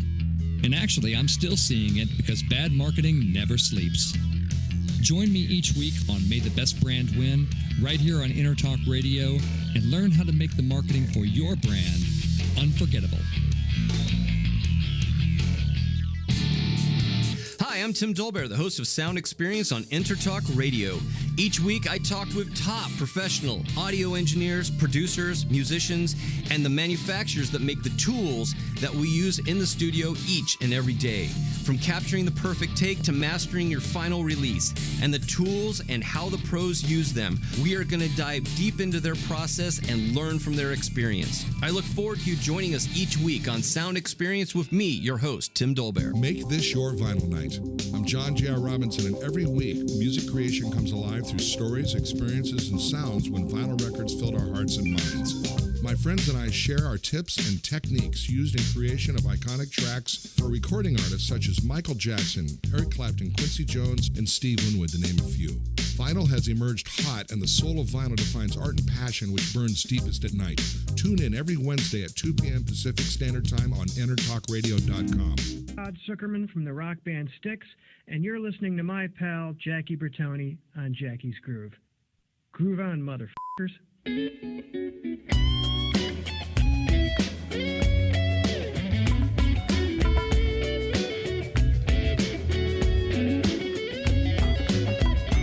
Welcome to Jackie's Groove. Come journey with us through the rhythm of the music business with your host, Jackie Bertone.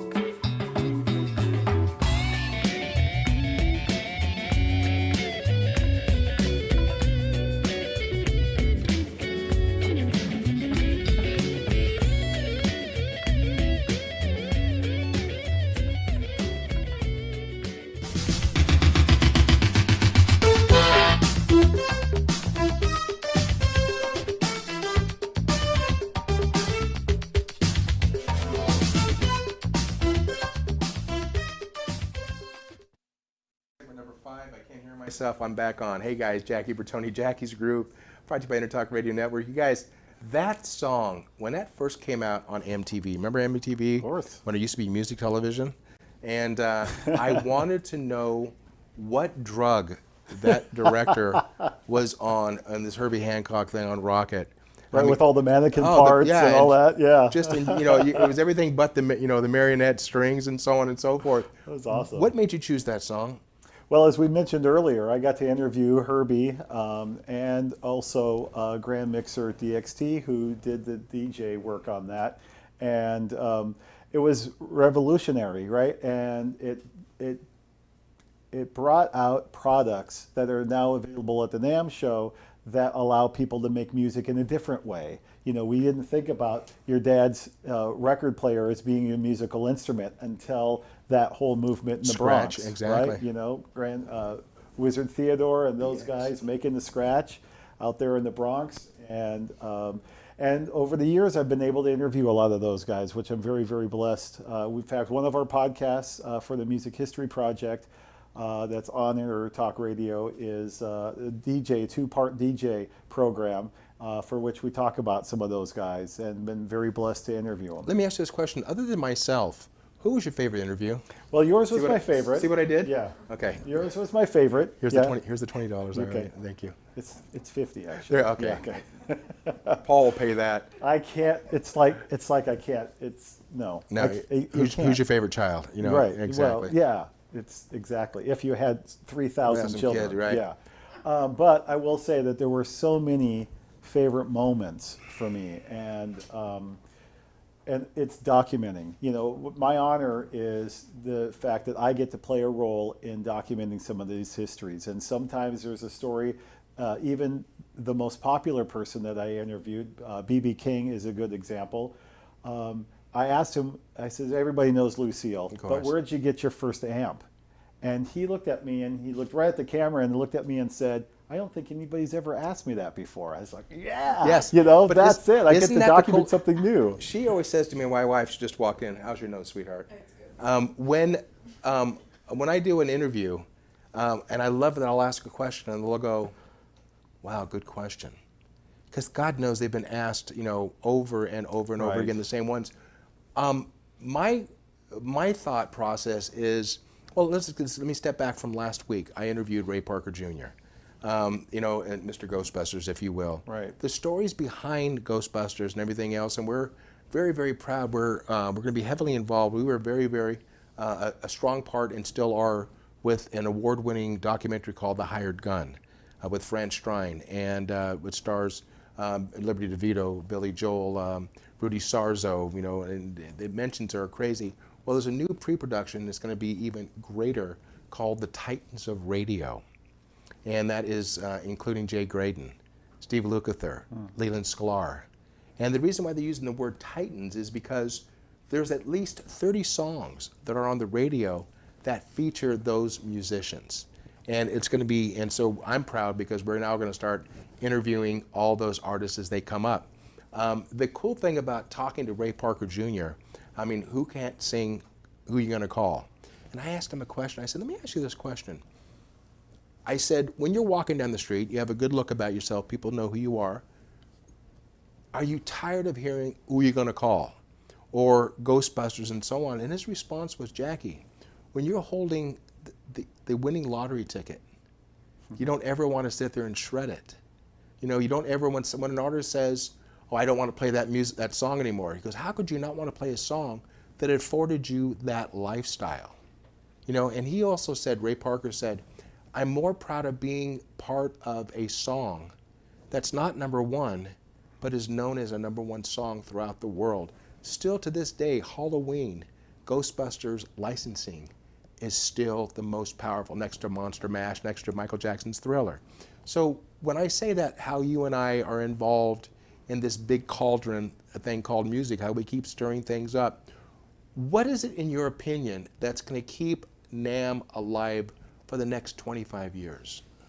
Well, it's innovation, I think. There's always a passion that people have to make music, and if we can continue to inspire them with instruments, that's going to really, I think, be the continuation of that. But I think that we also have to take it very seriously that not everybody who wants to make music is able to. Sure. And we're talking about kids.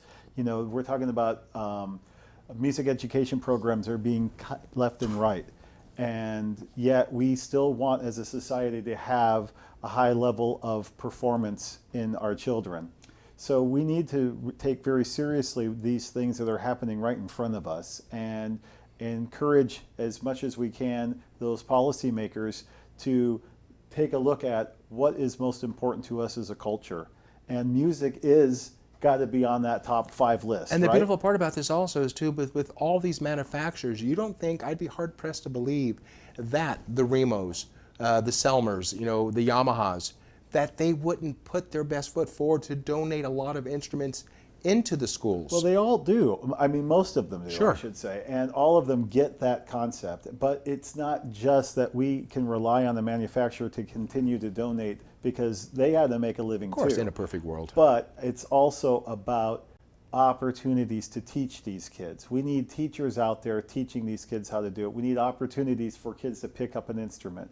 We need opportunities for kids to hear music. You brought up a very good point that one of the most inspirational things we can do as parents and grandparents is to get those kids in a live music setting. Sit them down at the orchestra, sit them down at a club if they can get in. Sure. Get them somewhere where they can hear live music because that's going to inspire them. That's going to give them inspiration and that's going to give them knowledge as to where these sounds come from. And that's important. So they can get it. I use the term also too. It's like we have a lot of young kids that come into clubs. The restaurants want them out by 10 o'clock because the ABC, alcohol beverage control doesn't allow it. Unless we started pushing a lot of buttons in Temecula Valley, Temecula where I'm from, that we as the musicians are acting as the parents of the younger players, like Hunter Delbridge, one of the greatest young guitarists that's making huge inroads in this industry. I would act as his father or his guardian. And so he would stay with us. That's and cool. And it was very, very good. Could the restaurants have gotten in trouble? Sure they could have. But you know what? It's a good trouble. And the fact of the matter is there's so much more that we can do as the elders in the industry to keep this thing moving forward. And please, I implore everybody out there to listen to me. The days of endorsements are no longer those days. Okay, I am going on 28 years with LP. I went to LP with basically a garage full of their instruments. I wasn't looking for a free rig. I was looking for the same respect that I was giving them over the years. Also, too, kids that get into their first NAMM show, do not go up to the reps. They will not talk to you. You don't talk to a rep 30 days before the NAMM show and 30 days after the NAMM show. Your calls will go unanswered. The days of big, unless you are with a major tour, they don't happen. It's not that these multi-million-dollar companies can't afford to give away free rig. It's just not out there anymore. That's that whole vibe itself. So don't take advantage, don't be that one bad apple. There's too many in there. So let's go to NAMM 2018. It's going to be, I'm not going to give you the exact date, but I want to find out from you, because we in the industry call it the Namm show. And no disrespect, but after 4 days or 5 days, you're numb, and God forbid you should get NAMM-thrax. And that comes from the handshaking. Hi, nice to meet you, squeeze, squeeze, squeeze, Perel. And it's like, you can't stay away from that situation. Those are 106,000 of your best friends sneezing at you. Absolutely. So you need to be careful for sure. But I think that what's exciting about that is it's a family reunion, right? Absolutely. And there's great inspiration that happens from there. There's a lot of wonderful meetings that happen. And now, thanks to the NAMM board and some people with great vision at the NAMM building, we're expanding the show to incorporate things that on a higher level than we've ever had before. As you may know, we have the Tech Awards there. Now we're having the Parnelli Awards, which recognizes lighting and sound, live music people. Roadies get an award finally. Right? And there's... that was good that we did that in unison, by the way. Finally. We should have harmonized, but we'll work on that. I'll take the lower. AES is having their white papers there. We're doing a lot more Dante training, and ESTA is going to be there. There's so many more elements to the music education programs, to the educational format that we have, the tech tracks. All of that stuff is expanding. The live music sound, the live sound portion, as our CEO says, our tribe, is expanding, and that is so exciting to us. I mean, we're going to see a lot more things than we've ever seen before, and as a result of that, we're hoping that we continue to grow this industry and that we continue to inspire young people to become music making.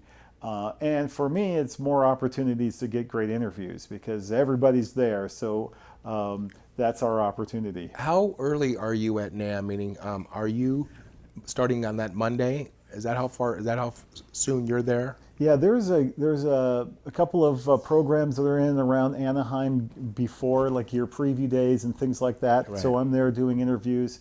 I'm actually show floor or on show site on Wednesday and do interviews all the way through Sunday. So it's usually a nonstop. I used to tease that. The Japanese friends get up very early, so I do their interviews before the show starts. Right. And the Germans are just getting started at 11 o'clock, so I usually do them later. So it's a whole day of international interviews. But wonderful opportunities. And, that's when I got to meet Ray Parker and did my interview with him, Stevie Wonder, Smokey Robinson, Graham Nash, the first time I did an interview with him. So my musical heroes as well as my industry heroes, this Sammy Ash, who's running a chain of stores that his grandfather started.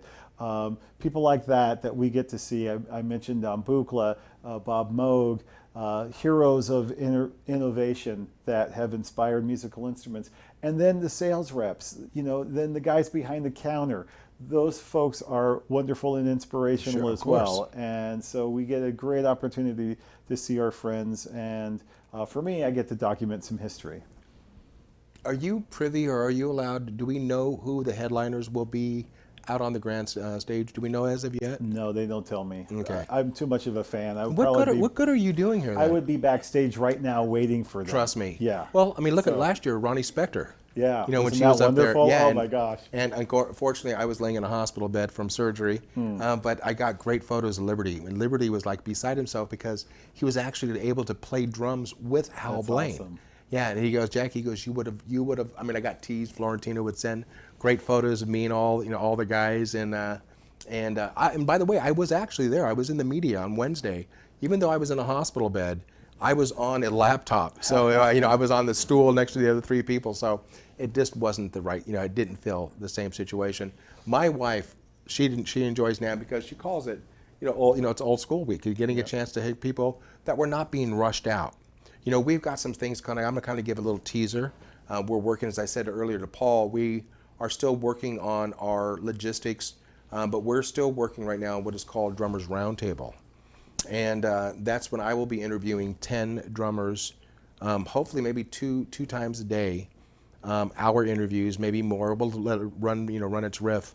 But I asked her, will you be in town during NAMM? Thankfully, all of the big guys are working, but they're trying to keep them situations around that. So we've got those situations with J.R. Robinson and, again, Vinny Colaiuta and all the sort to sit down. But I want to ask you a question. I asked that earlier, and I kind of touched on it. I am starstruck. To this day, I don't care if I'm on stage with the people, I'm starstruck. I'm there for a reason because I'm the ability to play. But when I'm interviewing somebody, I interviewed Lee Loughnane from Chicago 2 weeks ago. I sucked. He had a great time. He even said to me afterwards, Jackie, I had the greatest time. Ray Parker said, thanks for the fun, let's do it again. But when I'm around somebody like I've got coming up, Kenny G in January. Kenny and I go back to Jeff Lorber days. I don't know how I'm going to be around Kenny. The thing I'm scared to death for, I will give a teaser again. Emilio Castillo, my big brother, the founding member of Tower of Power, celebrating 50 years next year. A new book coming out, a new album coming out. He said to me, I will do the show with you with open arms, a full 2 hours. I said to my wife, I don't know how I'm going to be able to contain myself because to this day, I'm 57 years old. Mimi's 10 years my senior. Emilio's nickname is Mimi. When I'm around him after a show and we're sitting down, and of course he walks right past me, walks over to her and gives her a hug first, as they do with Susan also too. It's, they know where their bread's buttered.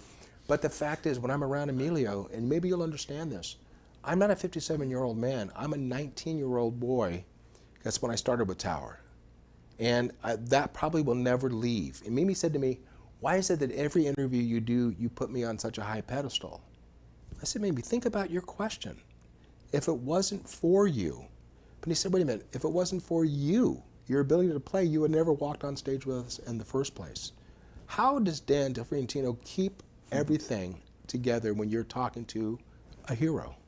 Well, that's a really good question too, because it's impossible. And I think that's part of the charm though, right? I mean, if they tell you, Ray Parker's saying he had a great time, why did he have a great time? Because you were yourself. And if you got a little giddy and a little starstruck, that's part of the fun. A little? Well, that's part of the fun for me too, and I'm not going to be any different. I mean, Smokey to me was like, I couldn't barely talk. In fact, I knew the background singer who helped arrange the whole thing, my dear friend Carrie, and I said, I've never asked this to anybody else before, but would you sit next to me? Well, because if I faint or something, you can at least slap me. She'll tell you when I get called for big shows, like when I record with Michael McDonald, Earth, Wind and Fire, and so on. She drives me, because I'm in the car and I'm freaking out, and she goes, "Would you just mellow out?" I will laugh at her because we had a dinner with Brian Wilson years ago at Morton's in Los Angeles. My wife, who was a gabber, will talk, but she didn't say one word. We're driving home. I said, "Are you okay?" And she goes, "What do you mean?" I said, "You didn't say one word." She said, "Jackie, we had dinner with Brian fucking Wilson. What do you expect me to say?" And so with that said, what I'm going to say now, are we going into 6? Yeah. Or is this, good Lord, I keep looking at Paul, I keep seeing these fingers like, this man is an amazing interview. I love you, brother.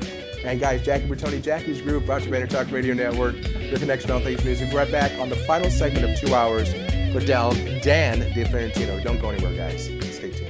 Hi, this is Tim Dolbear, host of Sound Experience here on EnterTalk Radio. And Source Connect by Source Element is the essential tool that we use to link between my studio in Austin, Texas, and the WS radio station in San Diego. Now, with Source Connect, not only can we communicate in real time and with HD audio, but it's synced up and is of a high enough quality that I can use it for real-time ADR work, remote recording, and overdubbing, and it even allows me to remotely control a DAW. Source Connect by Source Element, affordable, high-quality audio and video connection over the internet for all of your production needs. You know what's all around you every waking moment of your life?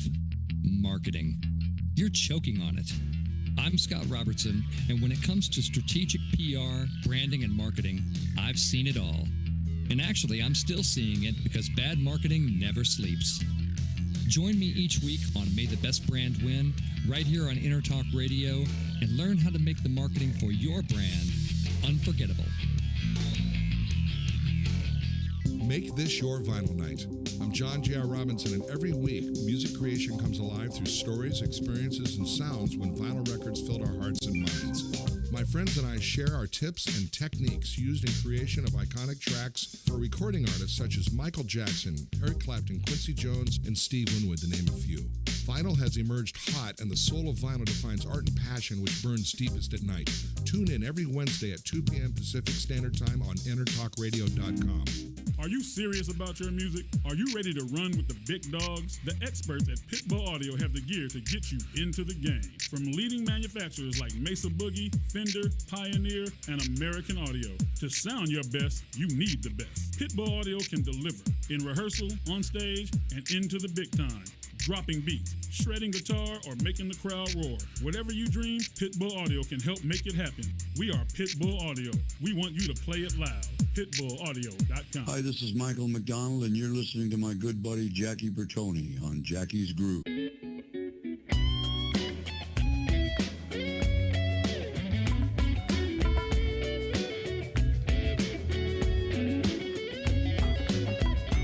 Welcome to Jackie's Groove. Come journey with us through the rhythm of the music business with your host, Jackie Bertone.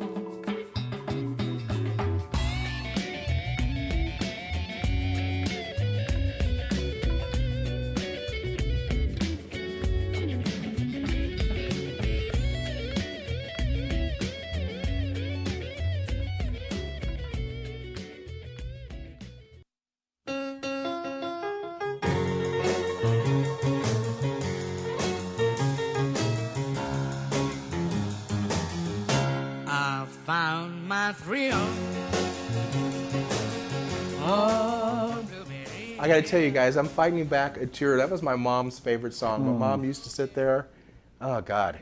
I'm getting a little emotional here, man. So, with that said, guys, Jackie Bertone, Jackie's Groove, brought to you by EnterTalk Radio Network, your connection to all things music. This man sitting next to me, to my left, he's on camera, I hope.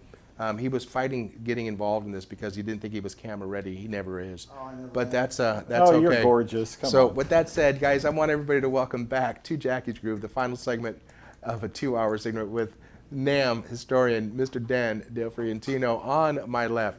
Another gentleman with a name that I have a hell of a time after all these years, Florentino Buenaventura. They're not two wrestlers, I trust you. Trust me when I say that it's a Florentino Buenaventura. Yeah, it's a mafia crowd here. So I wanted to bring on Florentino because if it wasn't for this man and the gentleman behind the board over there, Paul Berzetsky, we wouldn't be here. So I want to just kind of let you do and earn some of your money, please, to be part of this, and I want you to share more. This is how. Can you pick me up? Are you picking me up, Paul? Yeah, there we go. So anyway, basically, this wasn't planned, folks. It sort of was, but I was trying to get out of this because I'm also doing back production as well. It's not happening. But I did represent the. I know. I'm very impressed. So the first episode of the Music History Project is about Sun Studio. I got a chance to tour it. You gotta check this out because this is amazing.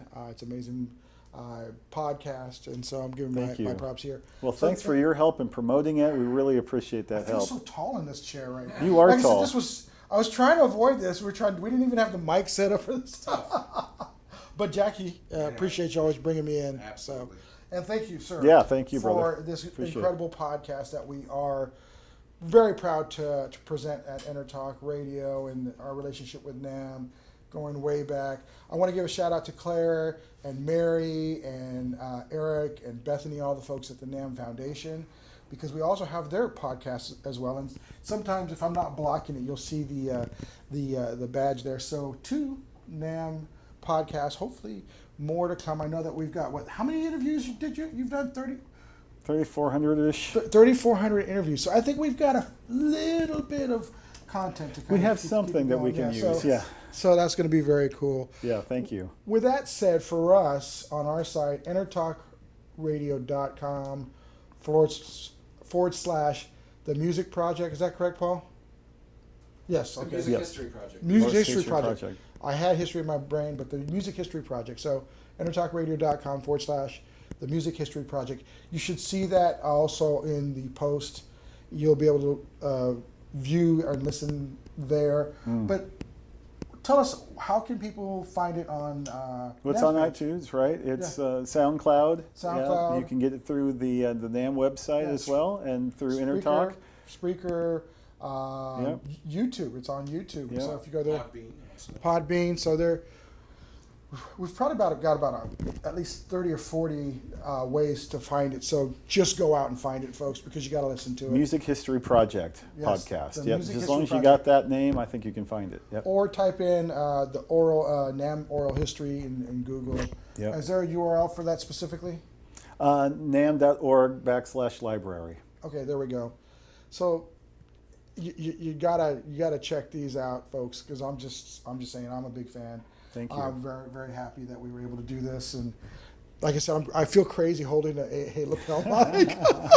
I'm laughing my ass off right now. It's okay, but now do some more business. Tell us about some of the other projects that you guys are promoting. Well, it's funny. This whole thing was based on Namm. As I was mentioned to you before when we got started with this show, that it was just an idea we should connect up with Namm and do something for the music industry. A radio network. It's never been done before, so we are the leaders. We are also the only one right now, so it's kind of a blessing and also a challenge because we're paving a way for that. So, that was a huge part of why we started this network. Was we felt that the musicians, the hired guns, giving a shout out to Fran and those folks, needed to get some recognition, and then of course the manufacturers, your Fenders, your Epiphone/Gibsons, even our folks over at MXR Beat Buddy, we got a little shout out to them. The retailers, I grew up. I remember Skip from Skip's Music having a small little tiny store, and we were talking about I've known Joe Lamont since I was 14 or 15 years old. So 10 years ago. Yeah. It's been a crazy time. So, you guys have been talking a lot about what's been going on with Namm, but, Dan, can you give us, have we touched on this, any insights on what kind of artists that we're going to be expecting, or maybe topics? Because Sun Records, multiple artists, Elvis, Carl Perkins, Johnny Cash. Right. And then there are some, there are some of the podcasts about single artists. What are some of the topics that we're going to be expecting in the future? Well, that's a great question. A lot of it is going to be based on what people are asking us. So the emails that are coming through to library@namm.org is helping us kind of guide what people are looking for. We're looking at all kinds of different things that come out on certain days. For example, we have a podcast coming out on December 7th. We thought we're going to dedicate that in memory of Pearl Harbor Remembrance Day and talk about what the music products industry was doing during World War II. Yeah. We've interviewed a lot of those old guys, and they have some very compelling stories. We're going to do a civil rights podcast for February in Black History Month.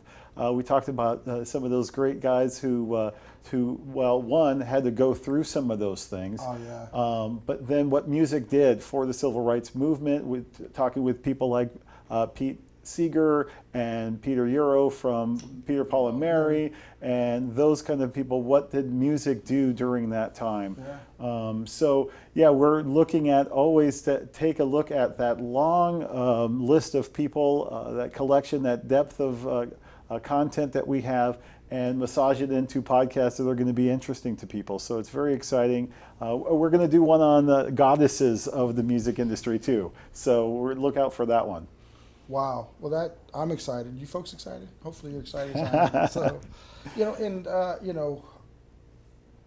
know that you guys were talking about Namm. Did you get a chance to mention any names that you might be interviewing, or have you got that set? Well, for the 2018 show, no, I haven't revealed that yet. Not all of them are set, so I also don't like to jinx myself. Once it's over, then I'll brag. Yeah. But we talked about some of the people that we've met in past shows, and it's a very exciting opportunity. One thing that we didn't talk too much about that I would love to get a shout out to is that our summer show in Nashville is a fantastic opportunity. It's completely different than the Anaheim show. It's not nearly as crowded. You can actually talk to people. But you actually get a conversation. Anaheim is the, hey, great to see you next year. Yeah. And you can actually get a drink with somebody at Summer Namm. have a conversation. It's a great opportunity. Also, I think it was misunderstood as being like a guitar show only, and we're far from that now. Yeah. I mean, of course, guitars are there, but because Nashville has grown up so much, especially around, you were talking about Blackbird Studios, the studio system there has grown completely different, even in the last 5 years, let alone 10 years. It's thriving. It's thriving.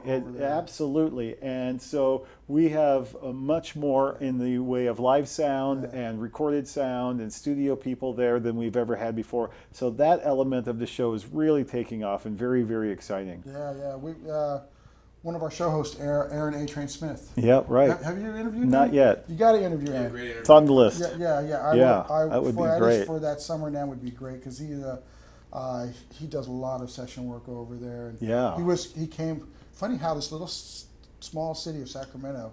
He came out of Sacramento. Oh, is that right? With Joe and all those guys. Did he have a studio up there, or no? He was playing. He was just playing. He was playing for Romeo Void. Oh, okay. Then he was playing for the 77s. Okay. They were kind of not up there. Aaron, if you're looking at that, I got 77's album up there. So he started moving into the Christian music world. Yeah. And he's got a great story about that. But basically, he would be a great interview because his time with the Temptations recording, Papa was a Rolling Stone, and his drumsticks being in the museum of the Rock and Roll Hall of Fame, right? Hall of Fame. There we go. So I remember seeing them there. Yeah. He's amazing. Longtime friend. Funny That's cool. All those years, he's so humble. All those years in Sacramento, I never knew he played for the Temptations. Wow. I just knew he played for the 77s, and I was a big fan of the 77s. And that's cool. A very open guy, and now he does a show with us. So, I'm excited. I'm excited about everything that we're going to do here. Well, we sure appreciate your help. Your staff is awesome, and we're really glad to be involved with you guys. Thank you. Well, thank you. And Jackie, I'm going to pass this back to you. Perfect. Thank you. Florentino, you want to get up and stand in front? Why don't you stay with us? Okay, I'll just say I want to ask a question to you, Dan. Just as it seems like, forget last year I wasn't there, but is it my imagination or is the occupancy at NAMM's, the attendance, growing and growing and growing? It's growing, yeah, definitely. Well, 106,000, I think, last year. That's a big number. It took me, I think, my 5th or 6th NAMM show before we hit 90,000, and that was a big deal when we get 90,000. Right. And we never thought we'd ever get to 100,000, and of course now we surpassed that. So there's an awful lot of folks that come. I wish that we could be more accessible to more people, open to the public, but this is a trade, association, and we are there to do business, and we are looking forward to more opportunities to grow the industry and to encourage more music makers and to have those leaders there talking about those important issues and initiatives is very, very critical to growing that. So there's a serious side of it along with the party side that a lot of people like, of course. So that balance is very, very important to us. And I want to extend an invitation to you and Susan. We do a traditional thing every Saturday night at whoever will have us, but it's always been at the Marriott. We have a great dinner. It's just kind of a chance to hang out about 7 o'clock. We sit down. It's a gustatorial orgasm, for the lack of a better word. Everybody's eating everybody's plate. So if you're available, I'll let you know well ahead of time. But we'd love to have you come join us, and just to sit around without having things going crazy. We talked. Paul, how are we doing on time, Paulie? About 5 minutes. Okay, I wanted to say one thing. It's funny how as we're getting older in NAMM, we use this as a barometer. I just remember 20 years ago after the Northridge earthquake. We would say to stuff like, "So how'd you do?" "Oh yeah, we're okay." 10 years ago, "Hey Dan, is Mom and Dad still with us?" Right? And now Caprice corrected me by saying we were at dinner a year ago, and I was talking to Skunk Baxter, and we were all talking about growing older and so on. And Caprice stopped me, and she goes, "You realize for the last hour and a half, you guys have been talking about prostate?" And I go, "Jesus Christ, have we got to that age already? We're all talking about that." No, yeah, that's not me. I'm not there yet. Oh yeah, you are. Don't give me that bullshit. No, I'm not there, man. But all I know, keep not admitting it anyway. Denying it. He's there, right? And so it's so that's the beauty part about it. It's good to grow old with somebody, not grow old of somebody, right? I mean, that's the thing. It's a community, and that's why we're all proud to be a part of that, for sure. And documenting that and keeping that alive is very, very critical. So we will continue to do that. And not putting anybody on the spot, you, but I really want to interview Joe. I mean, I would just think that, Mr. Lamont, I think he has a lot to say. That's even more insight to what we're not privy to, that he wants to share with it, and that is Joe Lamont, that is the CEO of Namm. You guys, I'm just so thankful. We are so thankful at our network to be part of the Namm family. To think that this would ever be a possibility, you have to watch out what you wish for. And it came to, so as long as we can support each other, great things come together with big numbers. And if we can utilize our names, it doesn't necessarily have to be drawn by money, because names and voices can be as powerful, if not powerful, than monetizing situations. Yep. And so we'll do whatever we can in EnterTalk, Jackie's Groove, to make part of this. We hope that Namm always considers us family as we consider you guys family. And so basically, guys, if you get a chance, it's still not too late to get your tickets for Namm. I mean, we're getting close to that cutoff. But the fact is, if you have a chance, don't assume the fact. I appreciate you guys sending me emails, but can I help you with Namm? No. It doesn't happen anyway. It's like you've got to be associated with somebody in the music trade, a legitimate situation. And again, thank you. Thank you. Interested, we got the podcast, so let's promote the podcast a little bit, because this guy's been helping us out with that. Really, I'll share it on my page too, brother. Fantastic. A shout out to Elizabeth Dale and Mike Mullens, who it was really their idea in the Namm Resource Center to say, hey, let's put this to a podcast. I didn't know that much about podcasts at the time, even though I'm an old radio guy, so I kind of fit right into it, but love doing it. I think we're doing a good job of representing a large number of elements of the industry, a lot of different tribes, and I want to continue to do that. But we're all as well. Open to ideas, Is the podcast being done out of the headquarters? Yes. Okay, very cool. And are we doing once a week, twice a week? It's every other week. Okay. Every other week on Thursday we drop one. I'd love to come sit in and just check it out. Come by. And so on and so forth. So we got 2 minutes out. Okay, so Florentino, anything you want to say in closing with Mr. Daniel? Well, Dan, here you go. What's the meaning of life, man? You know what? Figure that out. You can figure that one out. For me, like I said, I'm very honored that we're working with you guys, and I was very ecstatic. Big shout out to Shalise, if you're watching right now. Thank you very much, Shalise. And Sam. Yeah. Great team over there for sure. They're amazing, and even on the convention side with Mary and all those folks over there with Lippin Group who get us media coordinated. Thank you guys for all of that stuff. Now, are you guys going to have a room that you're going to be doing these interviews with? Yeah, we always set up in the Hilton and try to rotate as many people in and out as we possibly can. And we always look forward to it. Thing with the foundation, cool. So yeah, right. Maybe we'll be next door and maybe we'll kind of jump in on an adjoining room. Nice. Yeah, that's awesome. So, yeah, that's pretty cool. I want to thank you guys both for having me. I want to also say thank you for letting us dedicate this episode to Fats Domino, one of my heroes of all heroes. So really appreciate that. And if you ever need anything from me, let me know. Winning lottery numbers would be good. That's coming to you. I want to grab this real quick. You guys, again, too, please, Namm, NAMM.org/library to follow up on everything itself, or just namm.org. JackieBertone.com, JackiesGroove.com, EnterTalkRadio.com. Guys, thank you so much for all your support worldwide.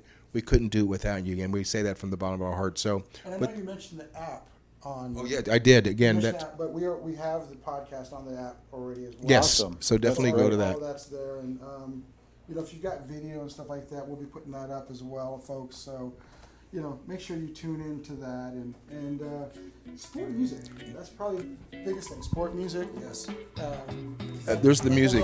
There's the music, guys. Support local music. Don't steal music. So with that said, guys, Jackie Bertone, Jackie's Groove, brought to you by EnterTalk Radio Network, your connection to all things music. Dan Del Fiorentino, thank you so much, brother. We love you. Susan, thanks for putting up with our bullshit today, baby girl. Guys, thank you so much. Peace through music. Hi, Hi, this is Tim Dolbear, host of Sound Experience here on EnterTalk Radio. And Source Connect by Source Element is the essential tool that we use to link between my studio in Austin, Texas and the WS radio station in San Diego. Now with Source Connect, not only can we communicate in real time and with HD audio, but it's synced up and is of a high enough quality that I can use it for real-time ADR work, remote recording and overdubbing, and it even allows me to remotely control a DAW. Source Connect by Source Element. Affordable, high-quality audio and video connection over the internet for all of your production needs. You know,